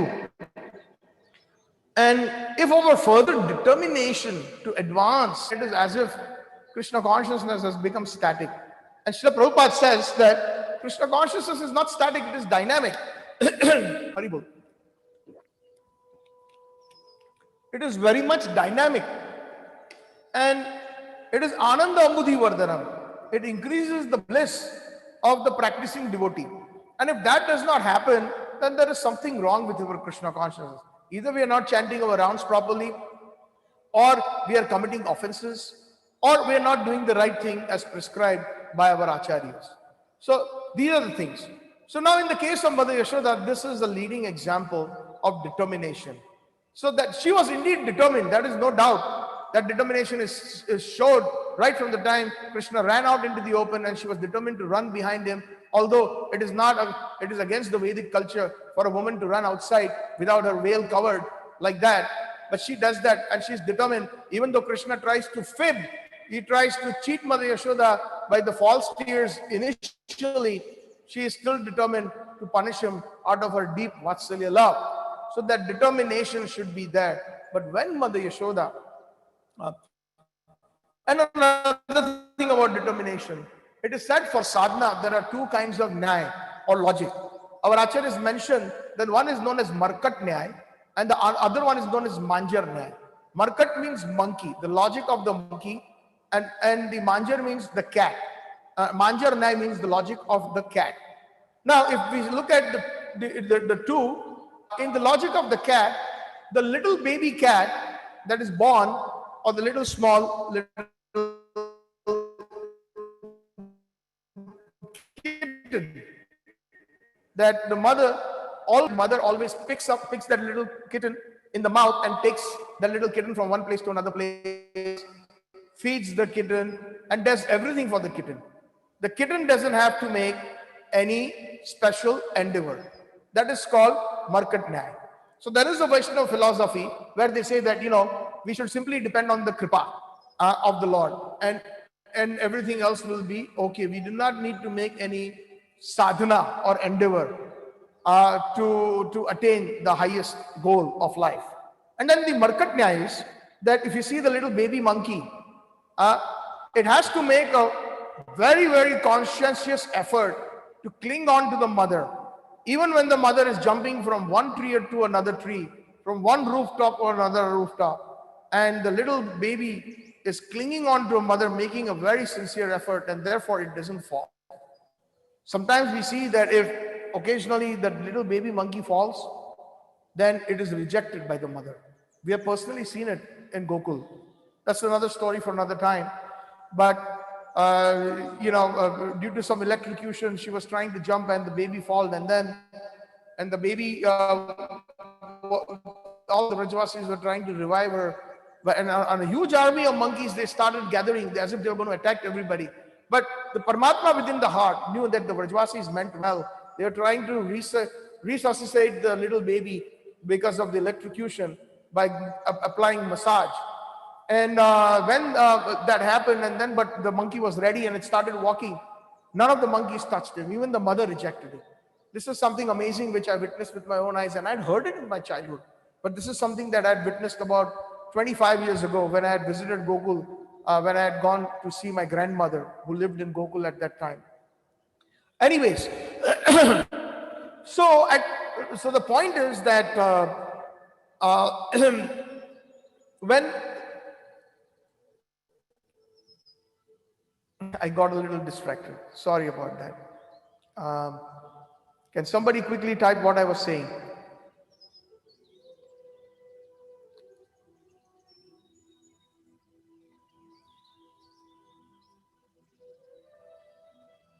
So Mother Yashoda is 2 fingers short.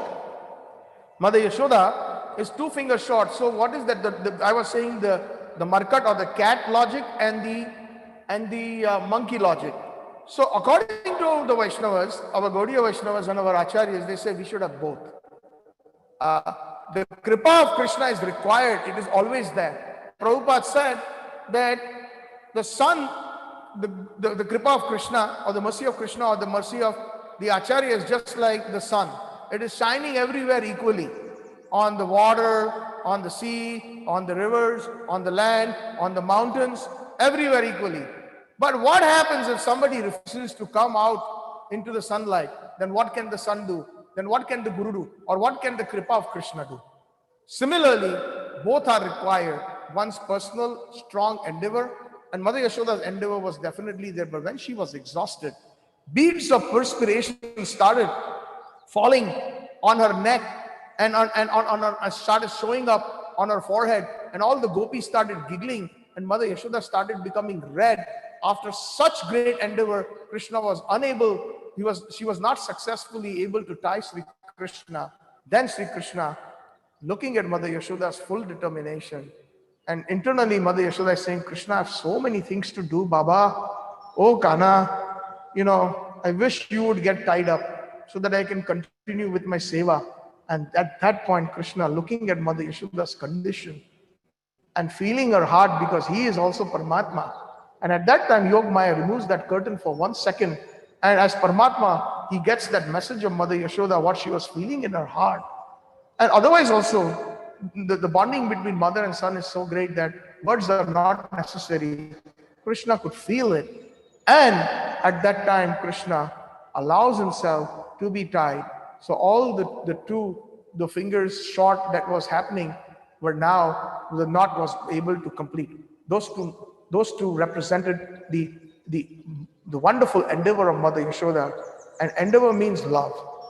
Our endeavor is not based around love. At the moment as sadhaks, when our endeavor transforms into love, into preeti, like we have Ado Shraddha, Tatha Sadhu Sang.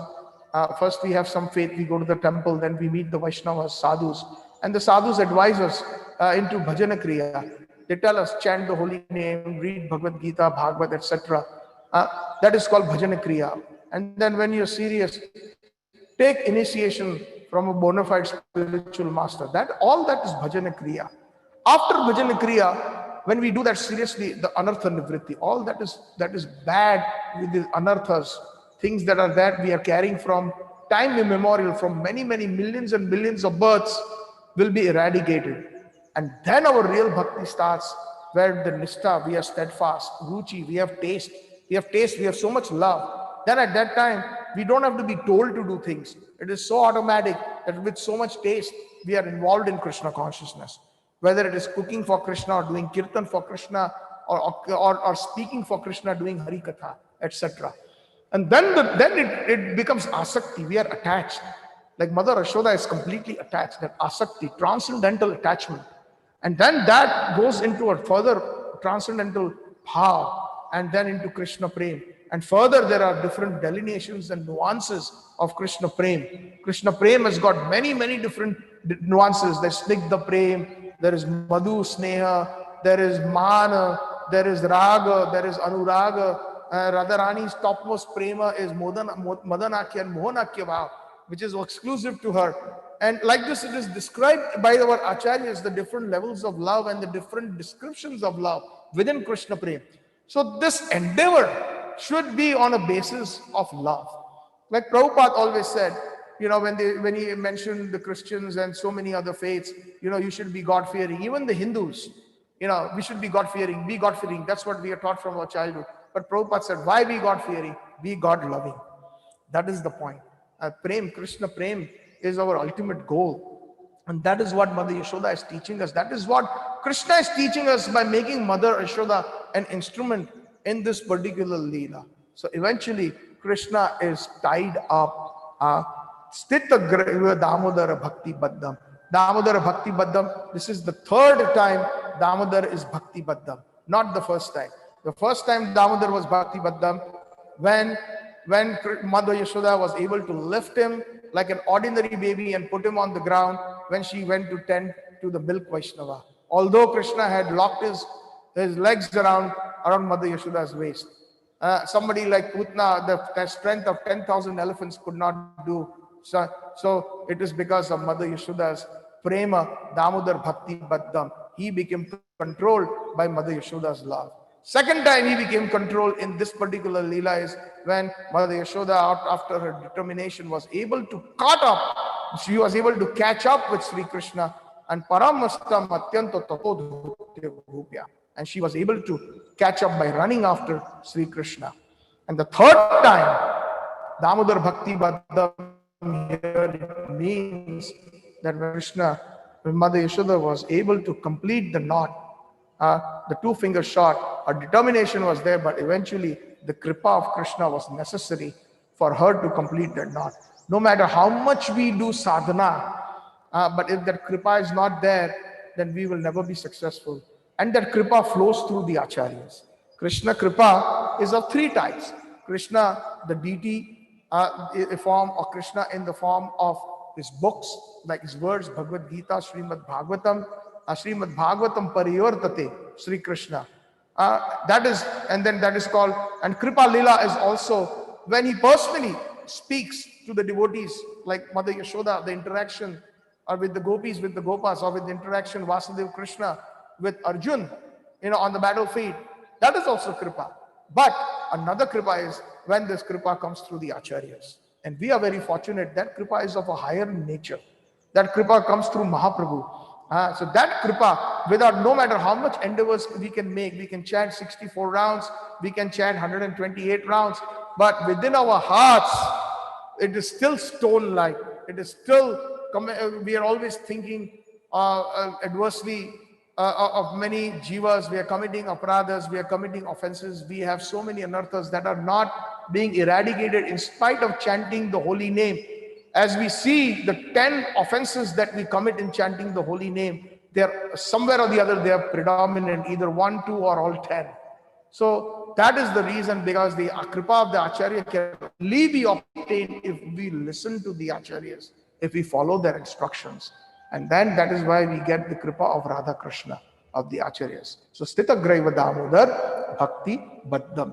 So I will actually stop here, and then I will, because it's 8:30 right now, and I will cover as many verses I can in detail next week. As we can see, again, just to recap this verse, it's a conversation between Satyavrat Muni and Sri Krishna. He's trying to make Krishna, please Krishna, by first offering his obeisances in the Dasya Rasa, but he's offering obeisances to that form, the Supreme Personality of Godhead form in Gokul, or in Golok Vrindavan. There are many types of Krishnas and there are many forms of Krishna, but he's only interested in that form of Gokul. And that is the reason why we are interested in this Damodarashtakam as Gaudiya Vaishnavas. Very important. And as we study this further, it will be revealed why is it that the Gaudiya Vaishnavas take so much interest in this Damodarashtakam. And then further he is eulogizing, praising the beauty of Sri Krishna, Rupa Visesha, including his jewelry. And he's also eulogizing his mother, Yashoda, and the love that Mother Yashoda has displayed, the determination Mother Yashoda has displayed.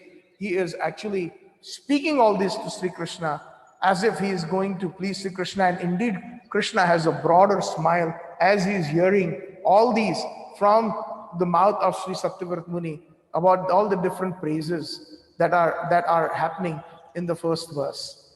So like this, we will continue in the other verses. I know there is so much to say. Sometimes, I summarize things quite a bit because I see that there are many new devotees who have joined, and my heart kind of pains if they cannot catch up. And that is the reason why I kind of, I kind of repeat. And sometimes we also forget things, what we have heard a week ago or so. So I like to, and that is why this Bhaktivedanta Bhagavad group was created, especially during this COVID, that we don't really have much restriction on the time, like in a temple environment or in a home program environment where we have to wrap up within 45 minutes or 1 hour. Those who are interested will always stay back. And obviously we start to look at the clock, no doubt, So because right now we still have our Kartik Damodar Vrat of Gopi Geet singing and Damodarashtakam. That is why I will stop here right now and we will enter into the next part of the program. While I set up the harmonium and everything, I would like to request Anup Prabhu to come in and kind of, address the audience and give me a minute to set up. I will be right back. And if anybody can, maybe one of the devotees can do a 1-minute kirtan, I will appreciate it. Maybe Harihar Prabhu, you can do kirtan after the quick announcement by Anup Prabhu. And I will be back in a minute. I have to just quickly set up the harmonium and I will be right back. Thank you. Hare Krishna. Thank you, Satchidananda Prabhuji. Hare Krishna, everybody. Please accept my humble obeisances. All glories to His Divine Grace, A.C. Bhaktivedanta Swami Srila Prabhupada, and all Gaudiya Vaishnava Acharyas. So, one like Prabhuji said, the bhakti, the pure bhakti is called like when one should not have any kind of material desires, including anything, any desire of karma and knowledge as well. So if you are doing some kind of seva or some kind of seva, and but that is not the ultimate bhakti or ultimate truth. So so to get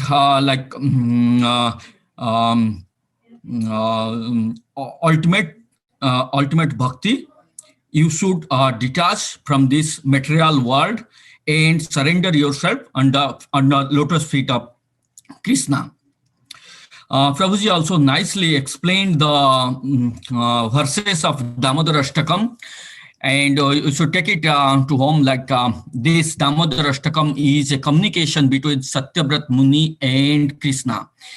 In his discourse, Prabhuji nicely explained the deeper meaning of this Ashtakam with like Dasya Rasha, Madhurya Rasha, and Vatshalya Rasha. In the first verse, Satyavrat Muni is not only glorifying the opulence of Gokul, but also the jewelry of Krishna. And while Krishna was running from the wooden grinding mortar in fear of Mother Yashoda, but he get caught by Mother Yashoda. So here he explained the Dasya Rasha, also the Madhurya Rasha, right? The glorified the jewelry, and also Vatshalya Rasa, like the attachment of Mother Yashoda and Krishna. And also when Yashoda cut Krishna induces crocodile tears by rubbing his own eyes, and after seeing the whipping stick, Krishna's actually shaking in fear, and while shaking his necklace is shaking as well. So Satyavrat Muni nicely explained those things, and the different kind of Prabhuji attaches different kind of rasas with the deeper meaning of this Damodarashtakam. Thank you, Prabhuji. It was our pleasure to listen to you. And if you need more information about the other programs of Bhaktivedanta group, you can join the WhatsApp link that I provided. And if you want to have information about the ISKCON Niagara programs and information, then you can join the WhatsApp group of ISKCON Niagara. Thank you very much again. I think the Prabhuji is back, so he can continue, or if Hariyar Prabhu wants to do it short kirtan, then he can do, and as long as whatever Prabhuji thinks better. Thank you. Hare Krishna, can you hear me? Yes, I can. Okay, thank you. So, yeah, if Prabhuji wants to do others, we can go straight into Gopi Geet, but whatever you all decide. Okay, so then we will start Gopi Geet.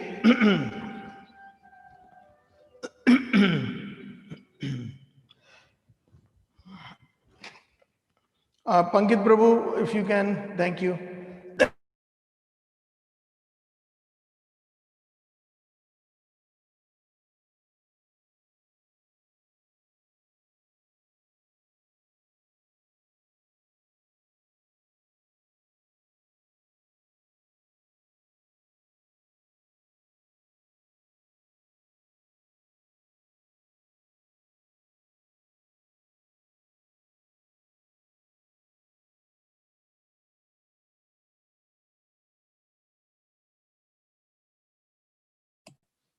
Prabhuji, you're on mute. Sorry about that, I was mute. Nama Om Vishnupadaya Krishna Preshthaya Bhutale Shrimate Bhakti Vedanta स्वामिनिति नामिने। नमस्ते सरस्वते देवे गौरवाणी प्रचारिणे निर्विशेषा शून्यवादी पाश्चात्यादेशतारिणे। वंचाकल्पतरुभ्यश्च कृपा सिन्धुभ्य एव च पतितानां पावनेभ्यो वैष्णवेभ्यो नमो नमः। Radhika सरोदिन्दु निन्दिमुखमण्डली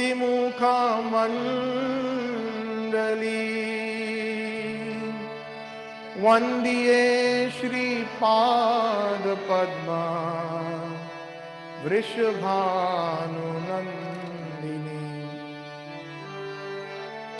वन्द्ये श्रीपादपद्मा वृषभानुनन्दिनी।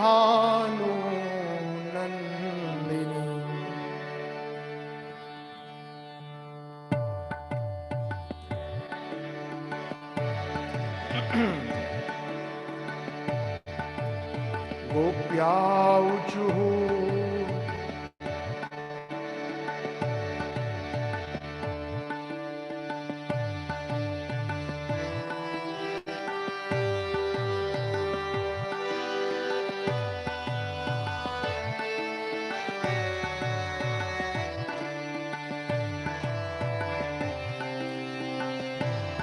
We will be singing it only once.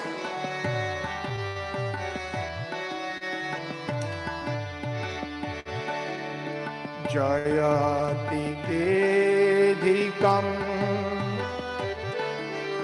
जन्मना व्रजः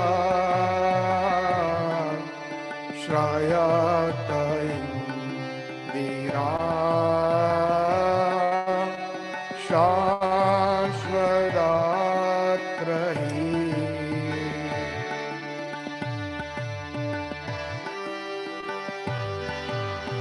Next verse. Sorry, go back.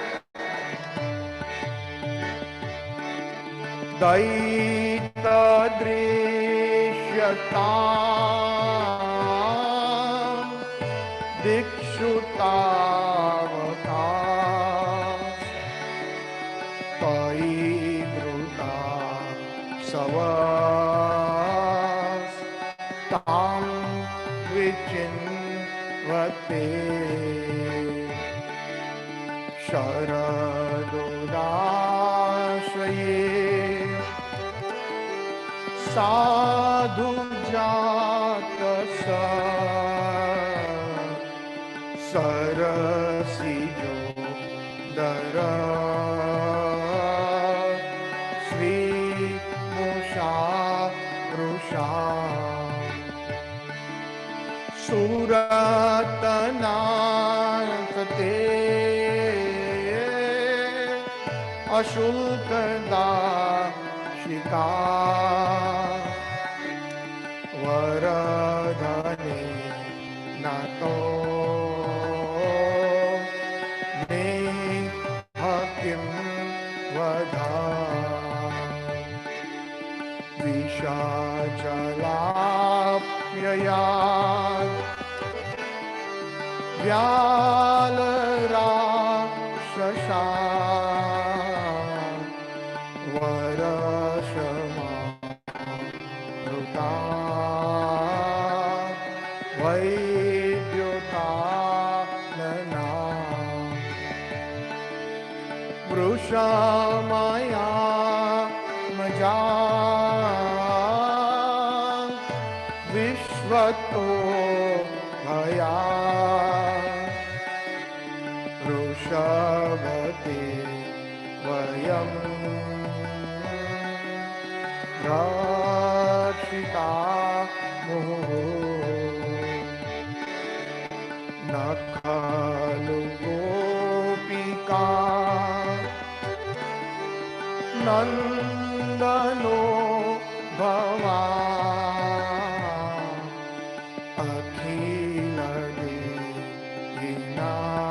अखिलदेहिनां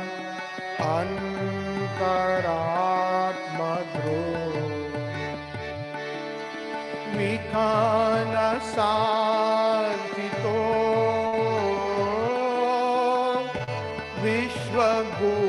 विश्वगुप्तये सख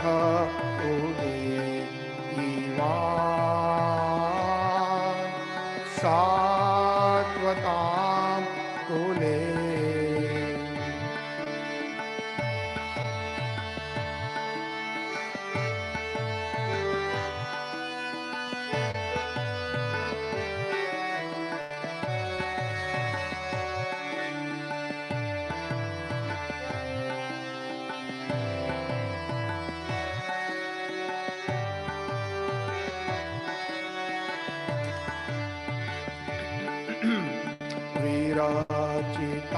विराचिताभयम् वृष्णि धूर्यते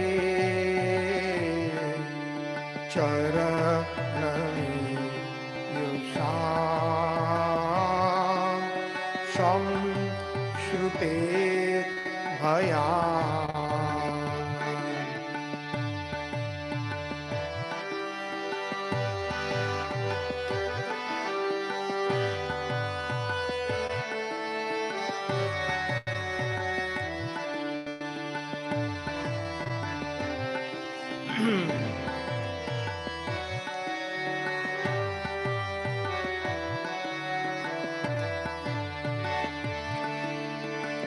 करसरो रुहं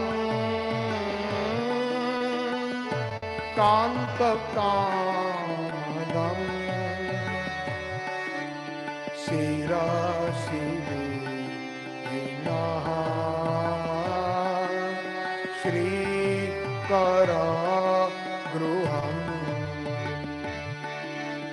प्रजा जनार्तिहन्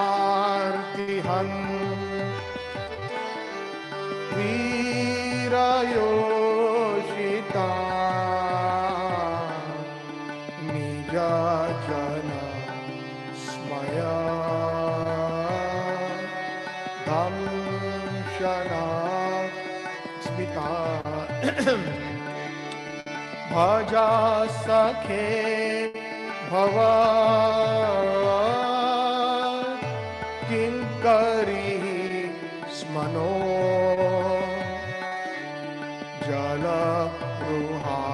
जलरुहानन्दम् चारुदर्शया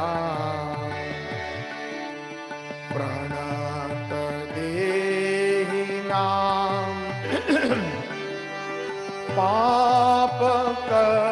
पापकर्षणम्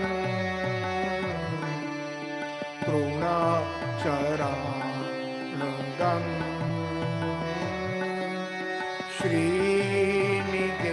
श्रीनिकेतनम्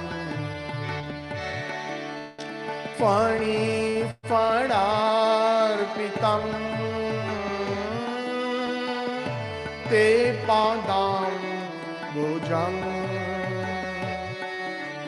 क्रणोतु चेशुनः कृन्दिरोच्छया मधुरया गिरा वल्गुवाक्यया बुधमनोज्ञया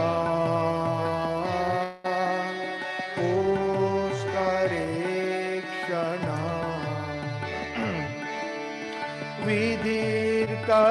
विधिर्करीरिमा वीरमोयते अधरसिन्धुना ध्याययस्वना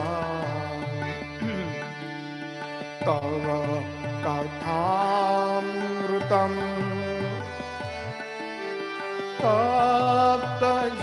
तप्तजीवनम् कविभिरीडितं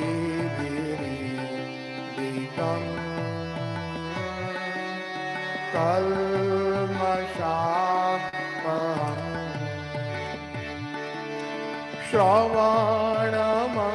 श्रवणमङ्गलम्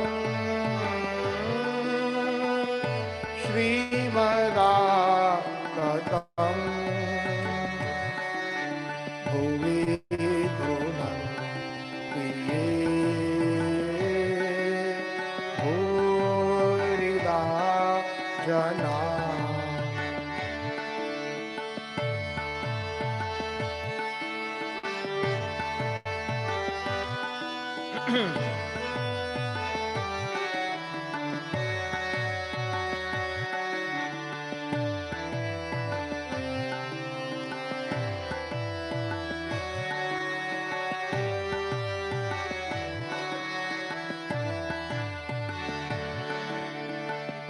प्रहसितं प्रिया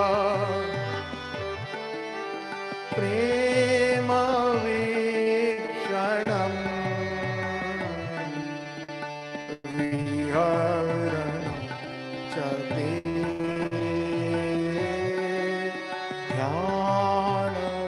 ध्यानमङ्गलम् रहसि संविदो यारुदि स्पृशः कुहकनो मनः शोभयन्ति चलसि यद्व्रजात् चारयान् पशु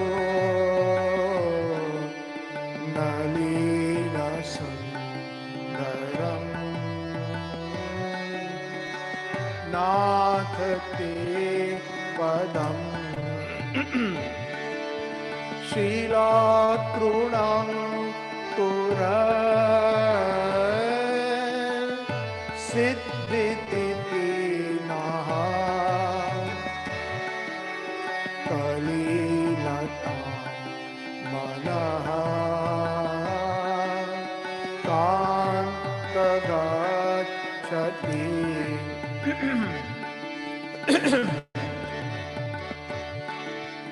दीना परीक्षये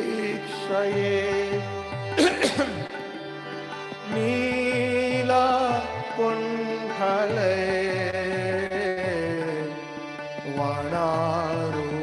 वनारुहाननं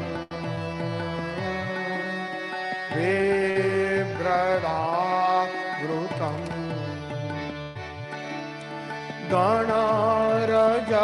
गणरजस्वलम् दर्शयामो मनसि न स्मरम् वीरयाच्छसि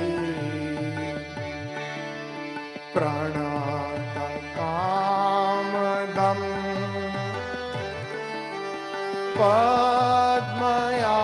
पद्मयार्चितम्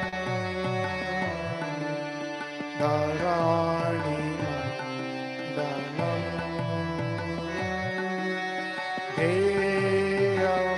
ध्येयमापदि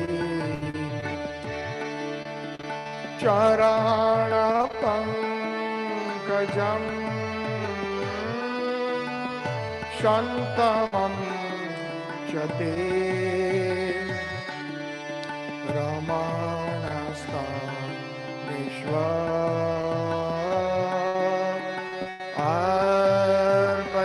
अर्पयादिहम्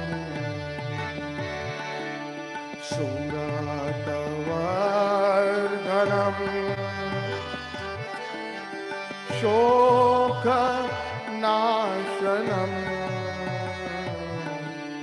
सरितवे नमः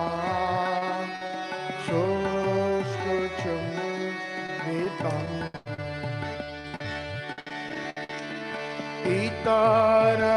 इतररागवी स्मरणं नृणाम्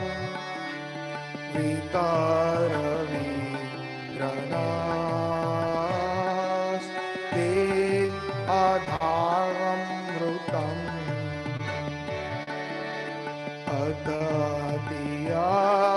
अदतियद्भवान्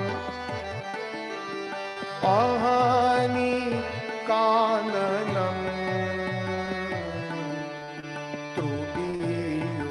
त्रुटियुगायते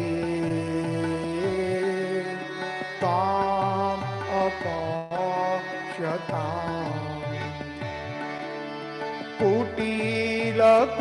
कुटीलकुण्डलम् श्रीमुखं च ते जडकुले शता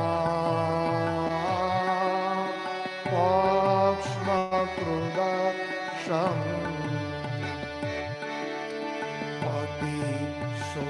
पतिसुतान्वय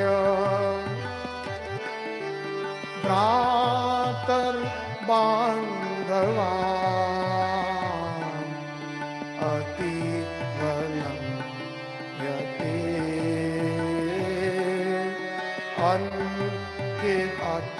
अन्कितच्छोद्गताः गतिविदस्तवो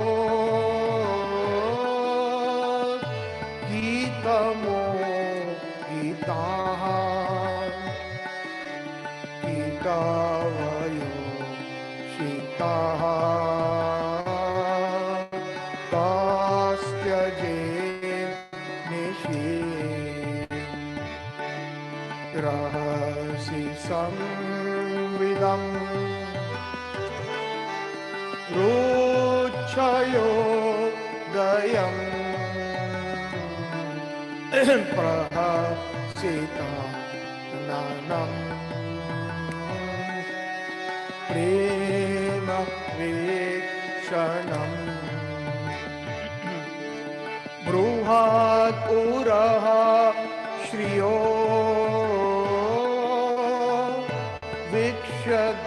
वीक्ष्यधामते मोहति स्पृहा मोह्यते मनः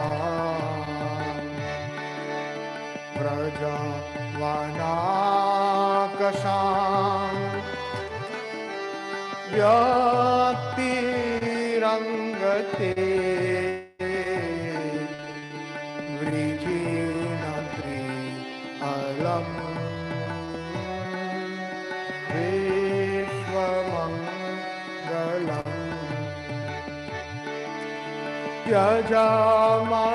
त्यजमाणार्चना तत्स्पृहात् मनाम्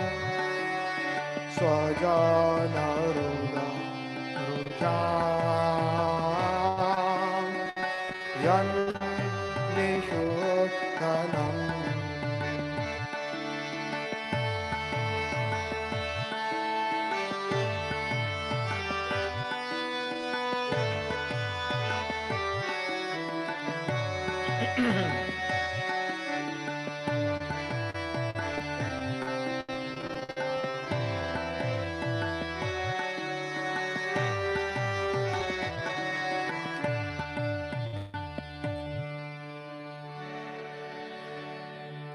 यत्ते सुजातचरणाम्बुरुहं स्तनेषु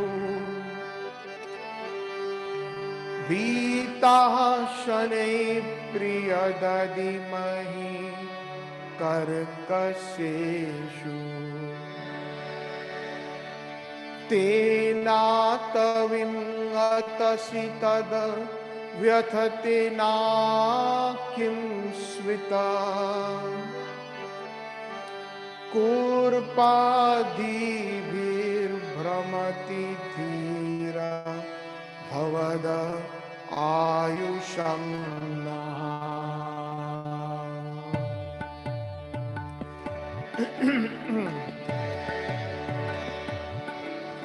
तव कथामृतम्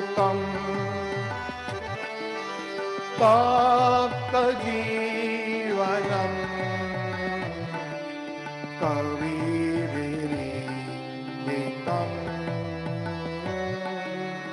कल्मषापहम्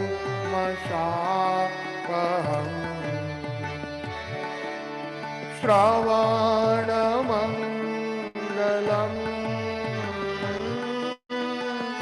श्रीमदाततम् भुवि गृह्णन्ति ये भूरिदा जनः।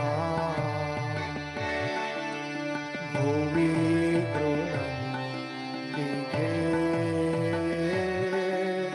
भूरिदा जनः। हो भुवि गृह्णन्ति ये भूरिदा जनः। हरे कृष्णा हरे कृष्णा कृष्णा कृष्णा हरे हरे हरे राम हरे राम राम राम हरे हरे हरे कृष्णा हरे कृष्णा कृष्णा कृष्णा हरे हरे हरे राम हरे राम राम राम हरे हरे हरि बोल हरि बोल हरि बोल निताई गौरा हरि बोल निताई गौरा हरि बोल हरि बोल हरि बोल निताई गौरा हरि बोल। श्री गोपी गीत की जय। कार्तिक दामोदर मास की जय। गौर प्रेमानंदे हरि हरि बोल। गौर प्रेमानंदे हरि हरि बोल। गौर प्रेमानंदे हरि हरि बोल। Shri दामोदरष्टकम। So today we spoke in detail about the first two verses. Perhaps we can concentrate on every word and in this pastime in the first two verses. Hari Bol.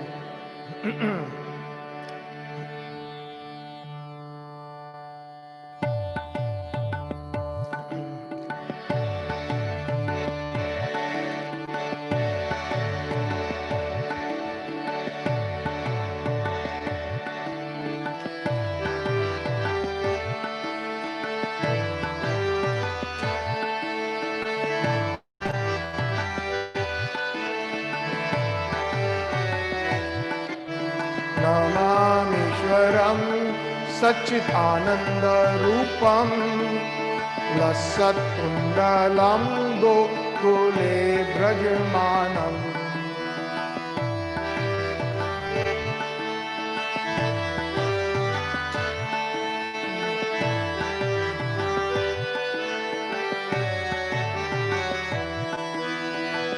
Yashodabhiyulukaladdavamanam Paramastamantyankato Dhrutya Gopya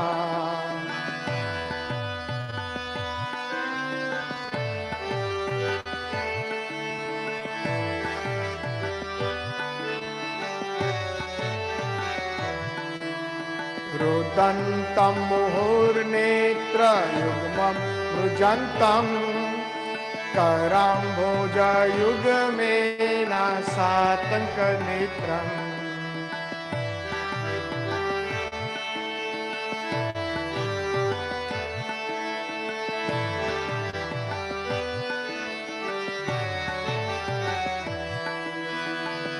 Mohu Ashtakam Patrirekhanka Kantha Stita Graiva Damodara Bhakti Bhattam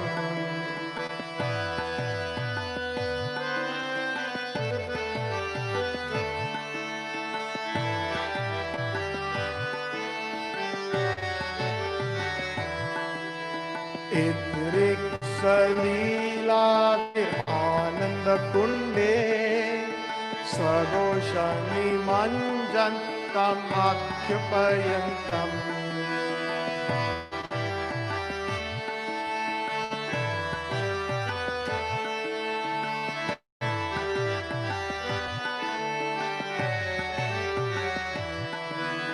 Tadiyeshitaganeshur Bhaktairjitattvam Puna Premastam Shatabhruti Vande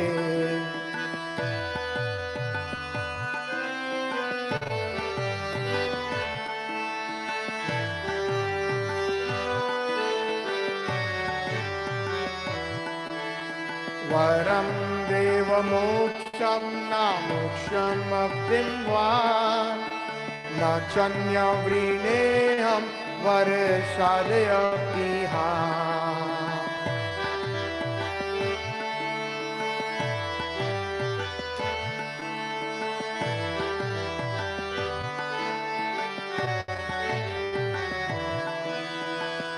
Idam te vapurnatham gopal balam sada me manasya avirastam kim manye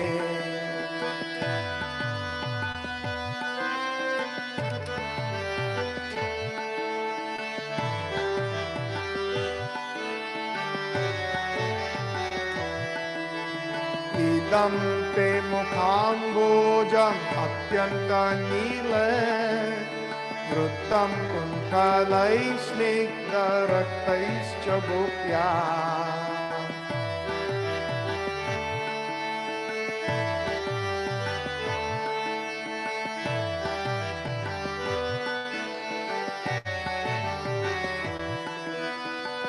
Mohushchumbitam bimbarakadharam me Manasi avirastam alam lakshalabhe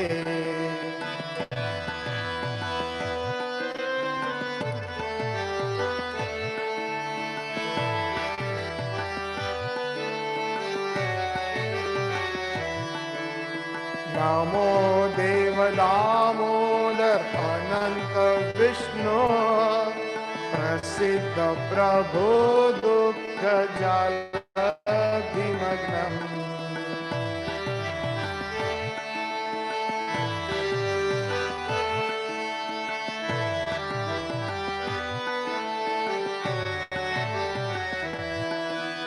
Kripa Drushti Vrushyati Dinam Vatanu Grihane Shamamadhyamedi Akshidrushya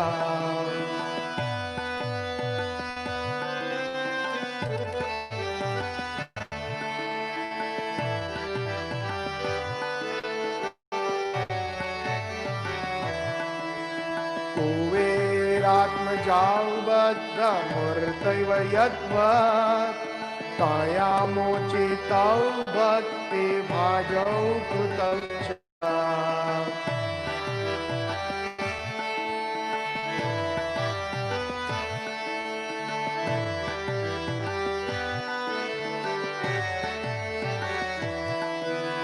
तथा प्रेम भक्तिं स्वकामे प्रयच्छ न मोक्षे गृहमस्ति दामोदरेह।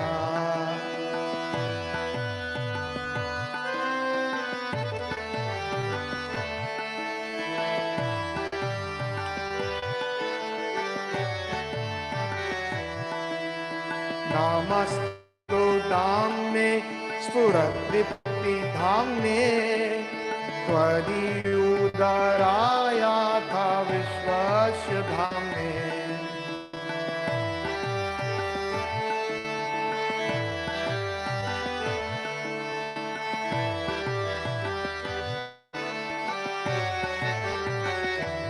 ओ नमो राधिकायै तदीया प्रियायै अनन्तलीलाया देवाय तुभ्याम्।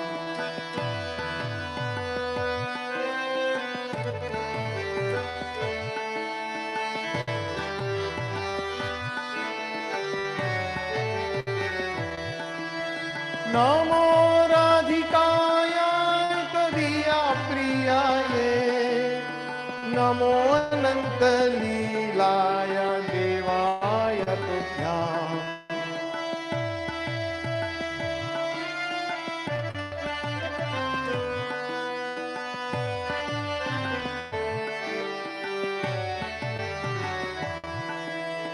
नमामीश्वरं सच्चिदानन्दरूपं लसत्कुण्डलं गोकुले व्रजमानम्।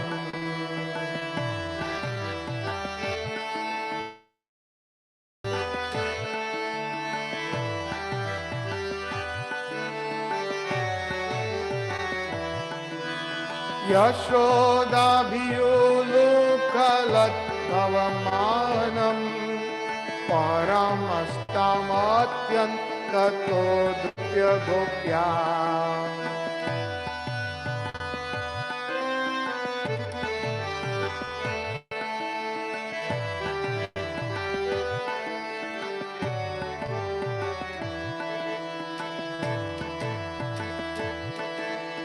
हरे कृष्णा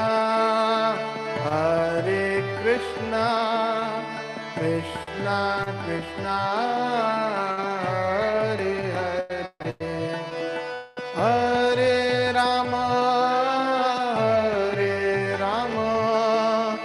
राम राम हरे हरे।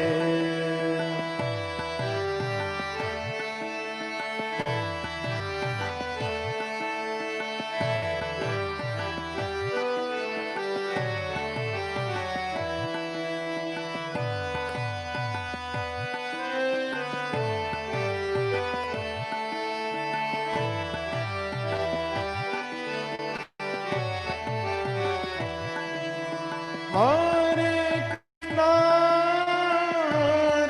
कृष्णा कृष्णा कृष्णा हरे हरे हरे राम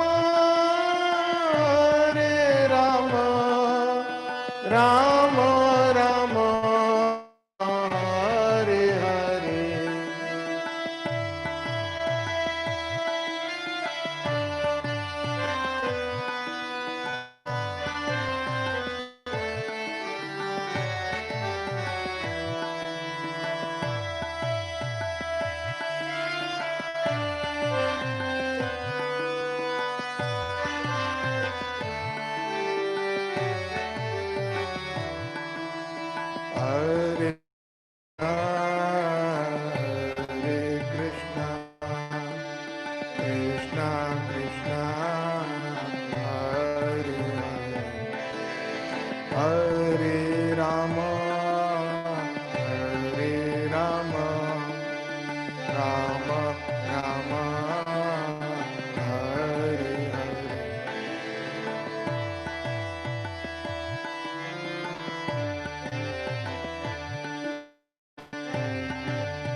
जय राधा दामोदर दामोदर राधे राधे।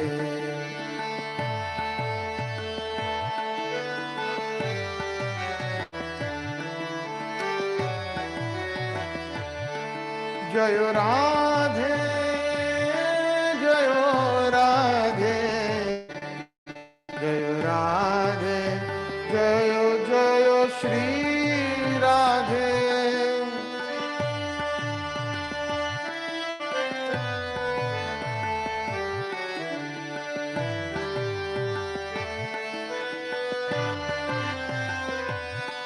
जय यशोदा दामोदर यशोदा दामोदर राधे राधे।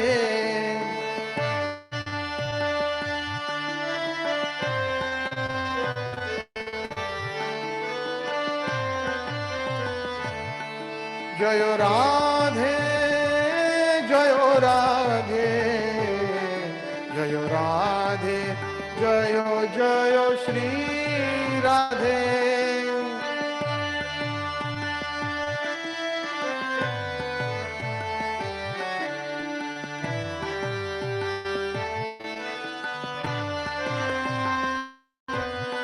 जय राधा मदन मोहन राधा मदन मोहन राधे राधे।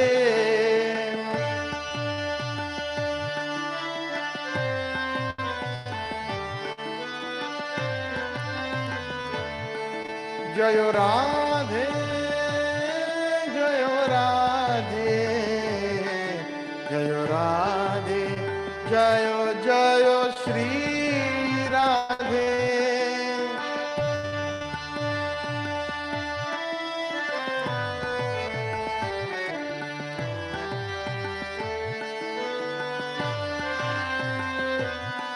जय राधा गोविंद राधा गोविंद राधे राधे।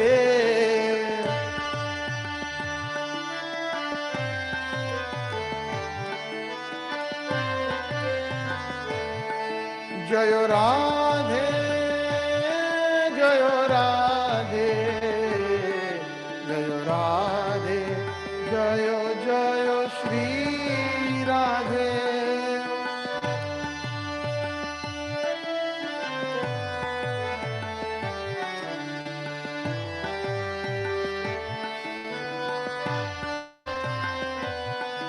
जय राधा गोपीनाथ राधा गोपीनाथ राधे राधे।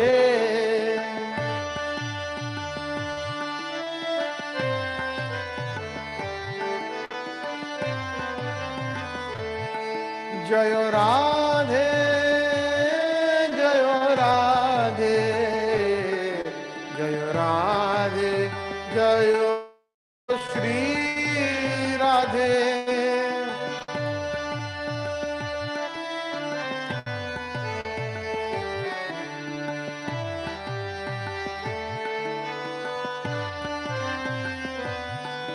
जय राधा रमण राधा रमण राधे राधे।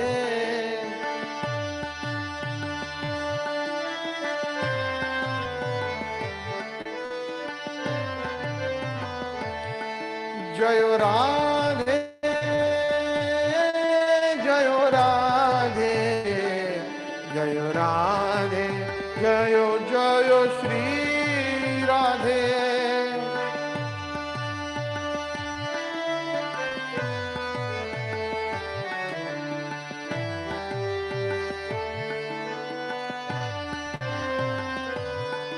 जय Radha Gokulanand Radha Gokulanand Radhe Radhe.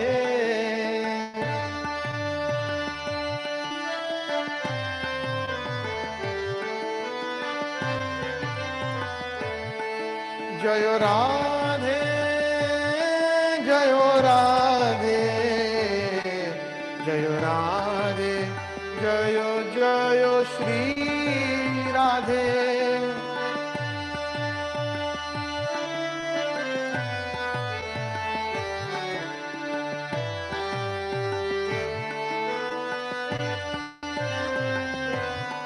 Jayo Radha Shyam Sundar Radha Shyam Sundar Radhe Radhe.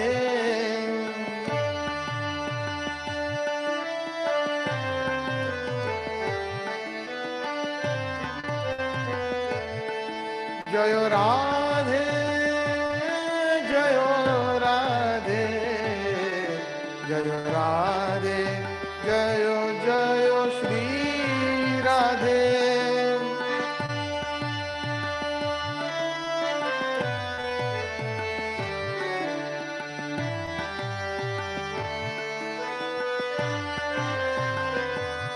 Jayo Krishna Balaram Jayo Vrindavan Dham.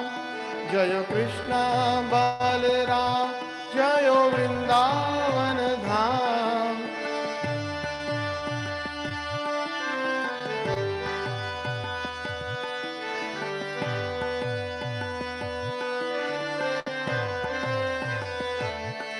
Jayo Lalita Vishakha Jayo Radhe Shyam.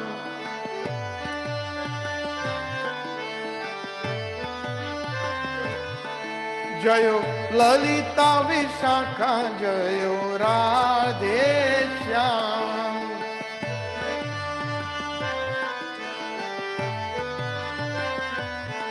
Jaya Prabhu Pada Jaya Prabhu Pada Jaya Prabhu Pada Srila Prabhu Pada Prabhupada Prabhupada Prabhupada Jaya Jaya Prabhupada Gurudev Gurudev Gurudev Jaya Jaya Gurudev Jaya Jaya Gurudev Jaya Jaya Gurudev.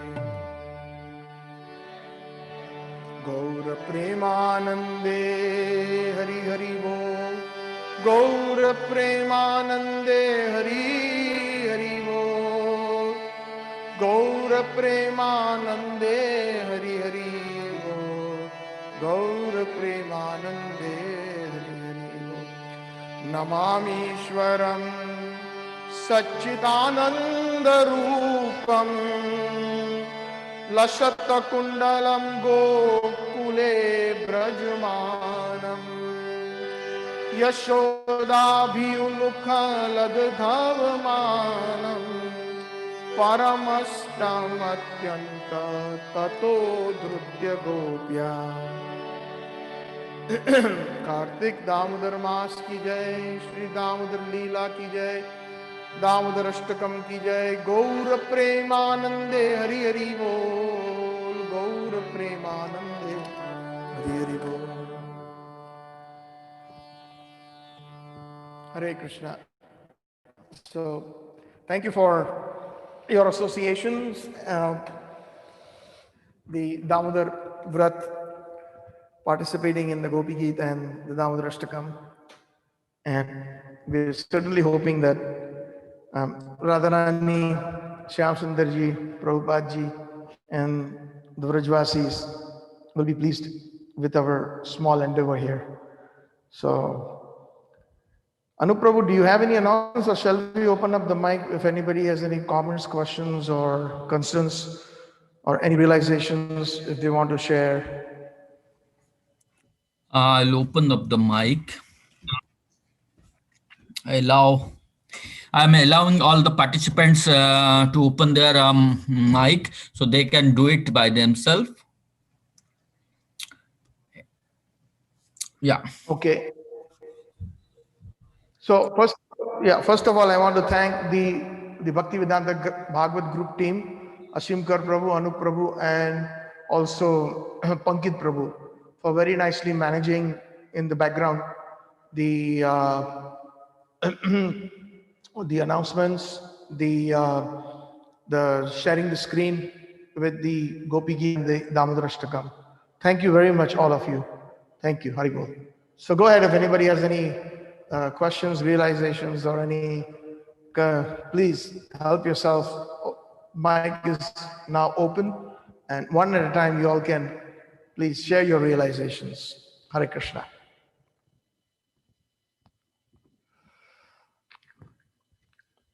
So anybody has any questions or realizations, they can unmute their mic and then they can speak.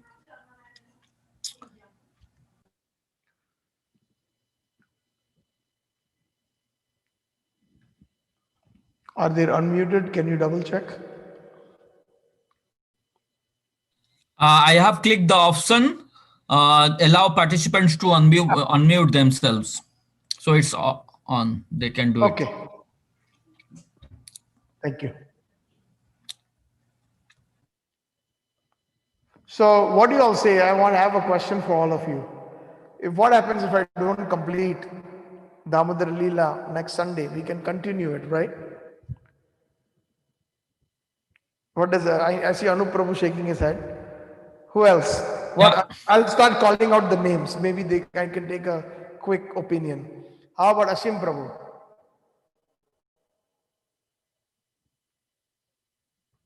Maybe he stepped out for a minute. How about Narayani Mataji? Can you unmute yourself? Hare Krishna Prabhu. Haribol. I like today's singing very much. All glories to Shri Prabhupada. Thank you. Jai Radhe, Jai Radhe. Very well sung, Prabhuji. Beautiful. Hare Krishna. Hare Krishna. So I was asking this question. What if I don't finish the verses next Sunday? If I don't rush myself, shall we continue it in the following Sundays? If he doesn't finish next weekend, should he continue the following weekends? About Katha? Damodar Lila. Lila, yes, but it could be a little shorter, Prabhu. Sure, please continue. We want to hear you. Okay, Hare Krishna. Thank you. Yeah, see, right now what is happening is because of the Damodar month, the Kartik month, with the Gopi Geet and with the Damodarashtakam and little bit of Kirtan, it takes 1 hour and 10 minutes. So once that is finished, then that will shorten the entire duration of the program. So what about Damodar Priya Mataji? Can you unmute or want to type something? हरे कृष्णा प्रभु जी, दंडवत प्रणाम। Hare Krishna. प्रभु जी, ऐसा लगता है कि सुनते ही जाएं। इतनी शहद घोल देते हो कानों में, तो मैं तो आपकी बहुत बिग फैन हो गई हूँ। मतलब मुझे आनंद आने लगता है, एकदम परम आनंद आ जाता है।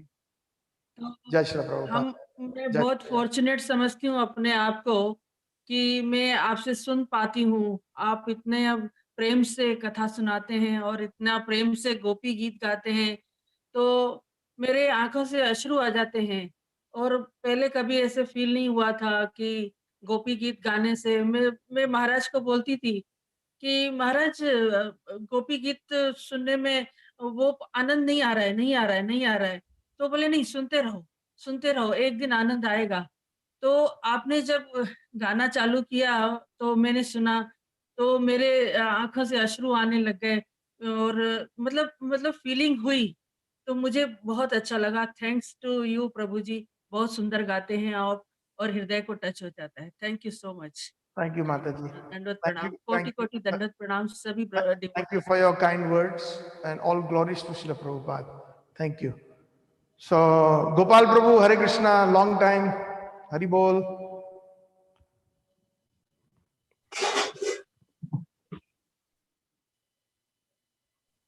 Hare Krishna, Prabhuji. Hare Krishna, Gopal Prabhu, how are you? I'm fine. Thank you. Dandavat Pranam, Prabhuji. All glories to Srila Prabhupada. Dandavat Pranam.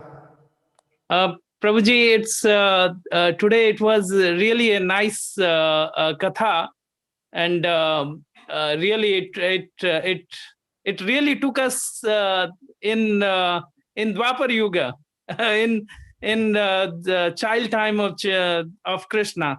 Very so well. really, I mean, that is the whole idea. When we study exactly Vaishnava prayers, when we are singing, at some point it should transport us, and that is the whole idea of going into this detail.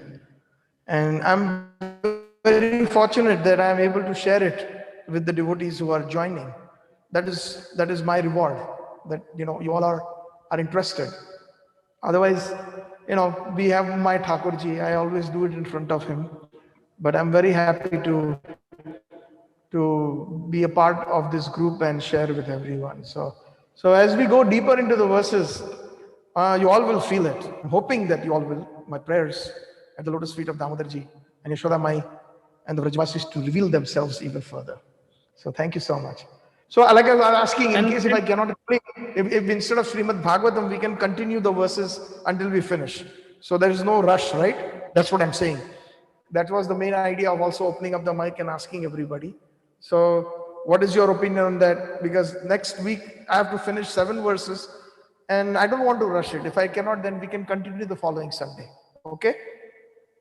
What do Absolutely, Prabhuji. The quality is important. Like jaldi, it's not going to give us that essence. So what you are the pace you are going through, that's really bringing, like, taking us back to that yuga, that time frame, that picturization of that thing. So really, Prabhuji, thank you so much for taking us there. And Prabhuji, while listening that story, I somehow remember my childhood. That's Rasa Khan. He explained a padya of Krishna, a crow. Taking something from Krishna. So it just connected. Like I never read after that. After my childhood, I never read about it. But this story, it connected me. It reflashed me. With that what I read during my childhood. Raskan is a very advanced devotee. He was a Muslim and he had taken initiation from Vitthal Nathji, Gosaiji, in the Pushtimarg Sampradaya, the Vallabh Sampradaya. And he has written wonderful pads. If you go to Gokul, his samadhi is there. And it's in a very secluded place. Some people know about it. Maybe I should ask Pankit. Is he still there? No, I think he left. Okay. But yes, he has got some wonderful parts. The mercy was shown and he has written wonderful, wonderful poetry in that highlights Krishna. Thank you, Prabhu, Gopal Prabhu. Hare Krishna.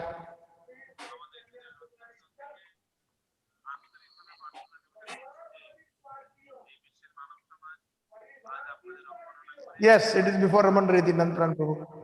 Actually, from Purani Gokul on the way to Raman Reti on the left side. Yes. Hariyar Prabhu, if you are busy, maybe our Nandpran Prabhu, if you want to.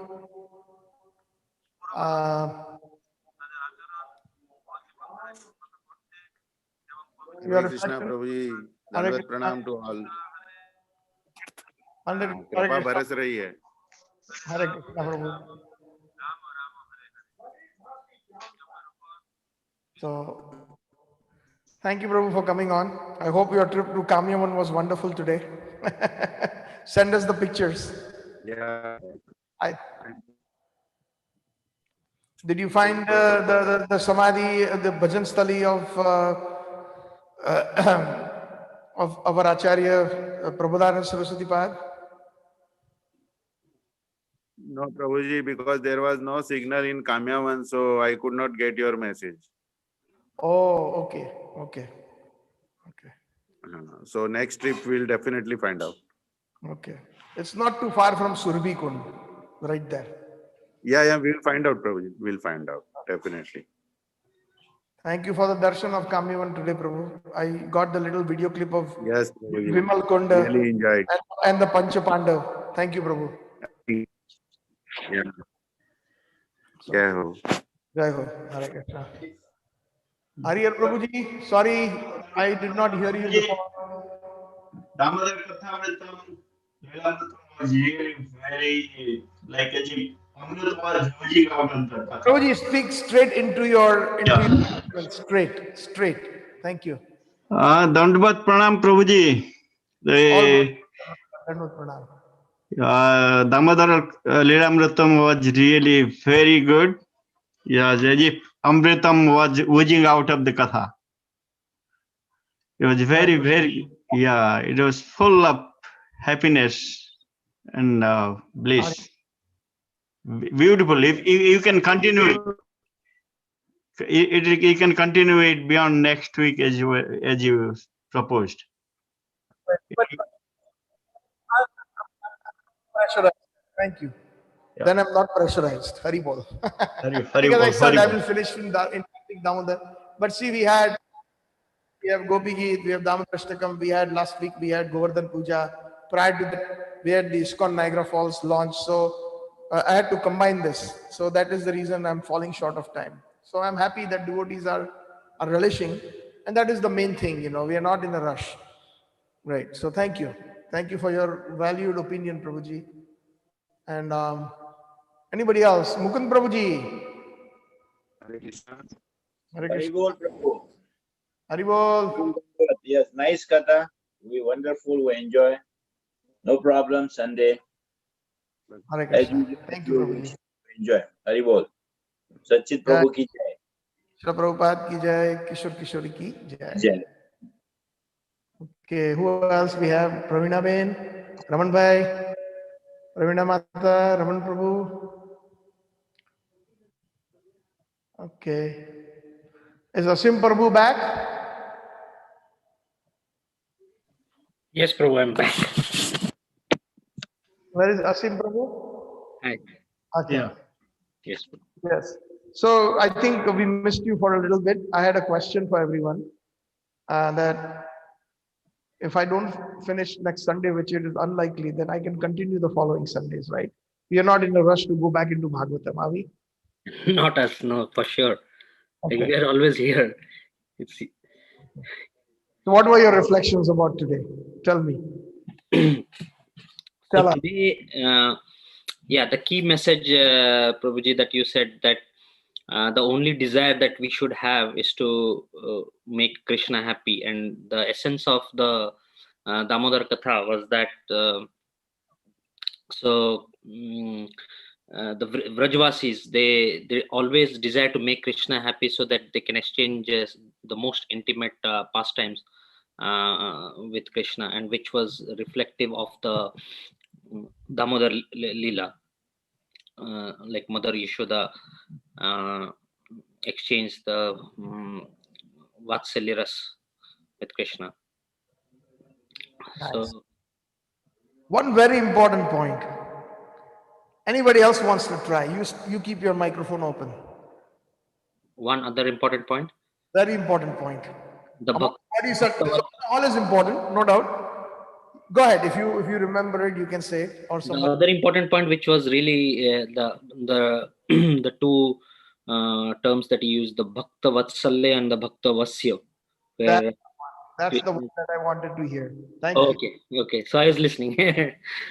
Yeah. Bhakta Vasya. How does Krishna become Bhakta Vasya? Narayani Mataji, can I ask you this question? If that's okay, if you are comfortable answering it.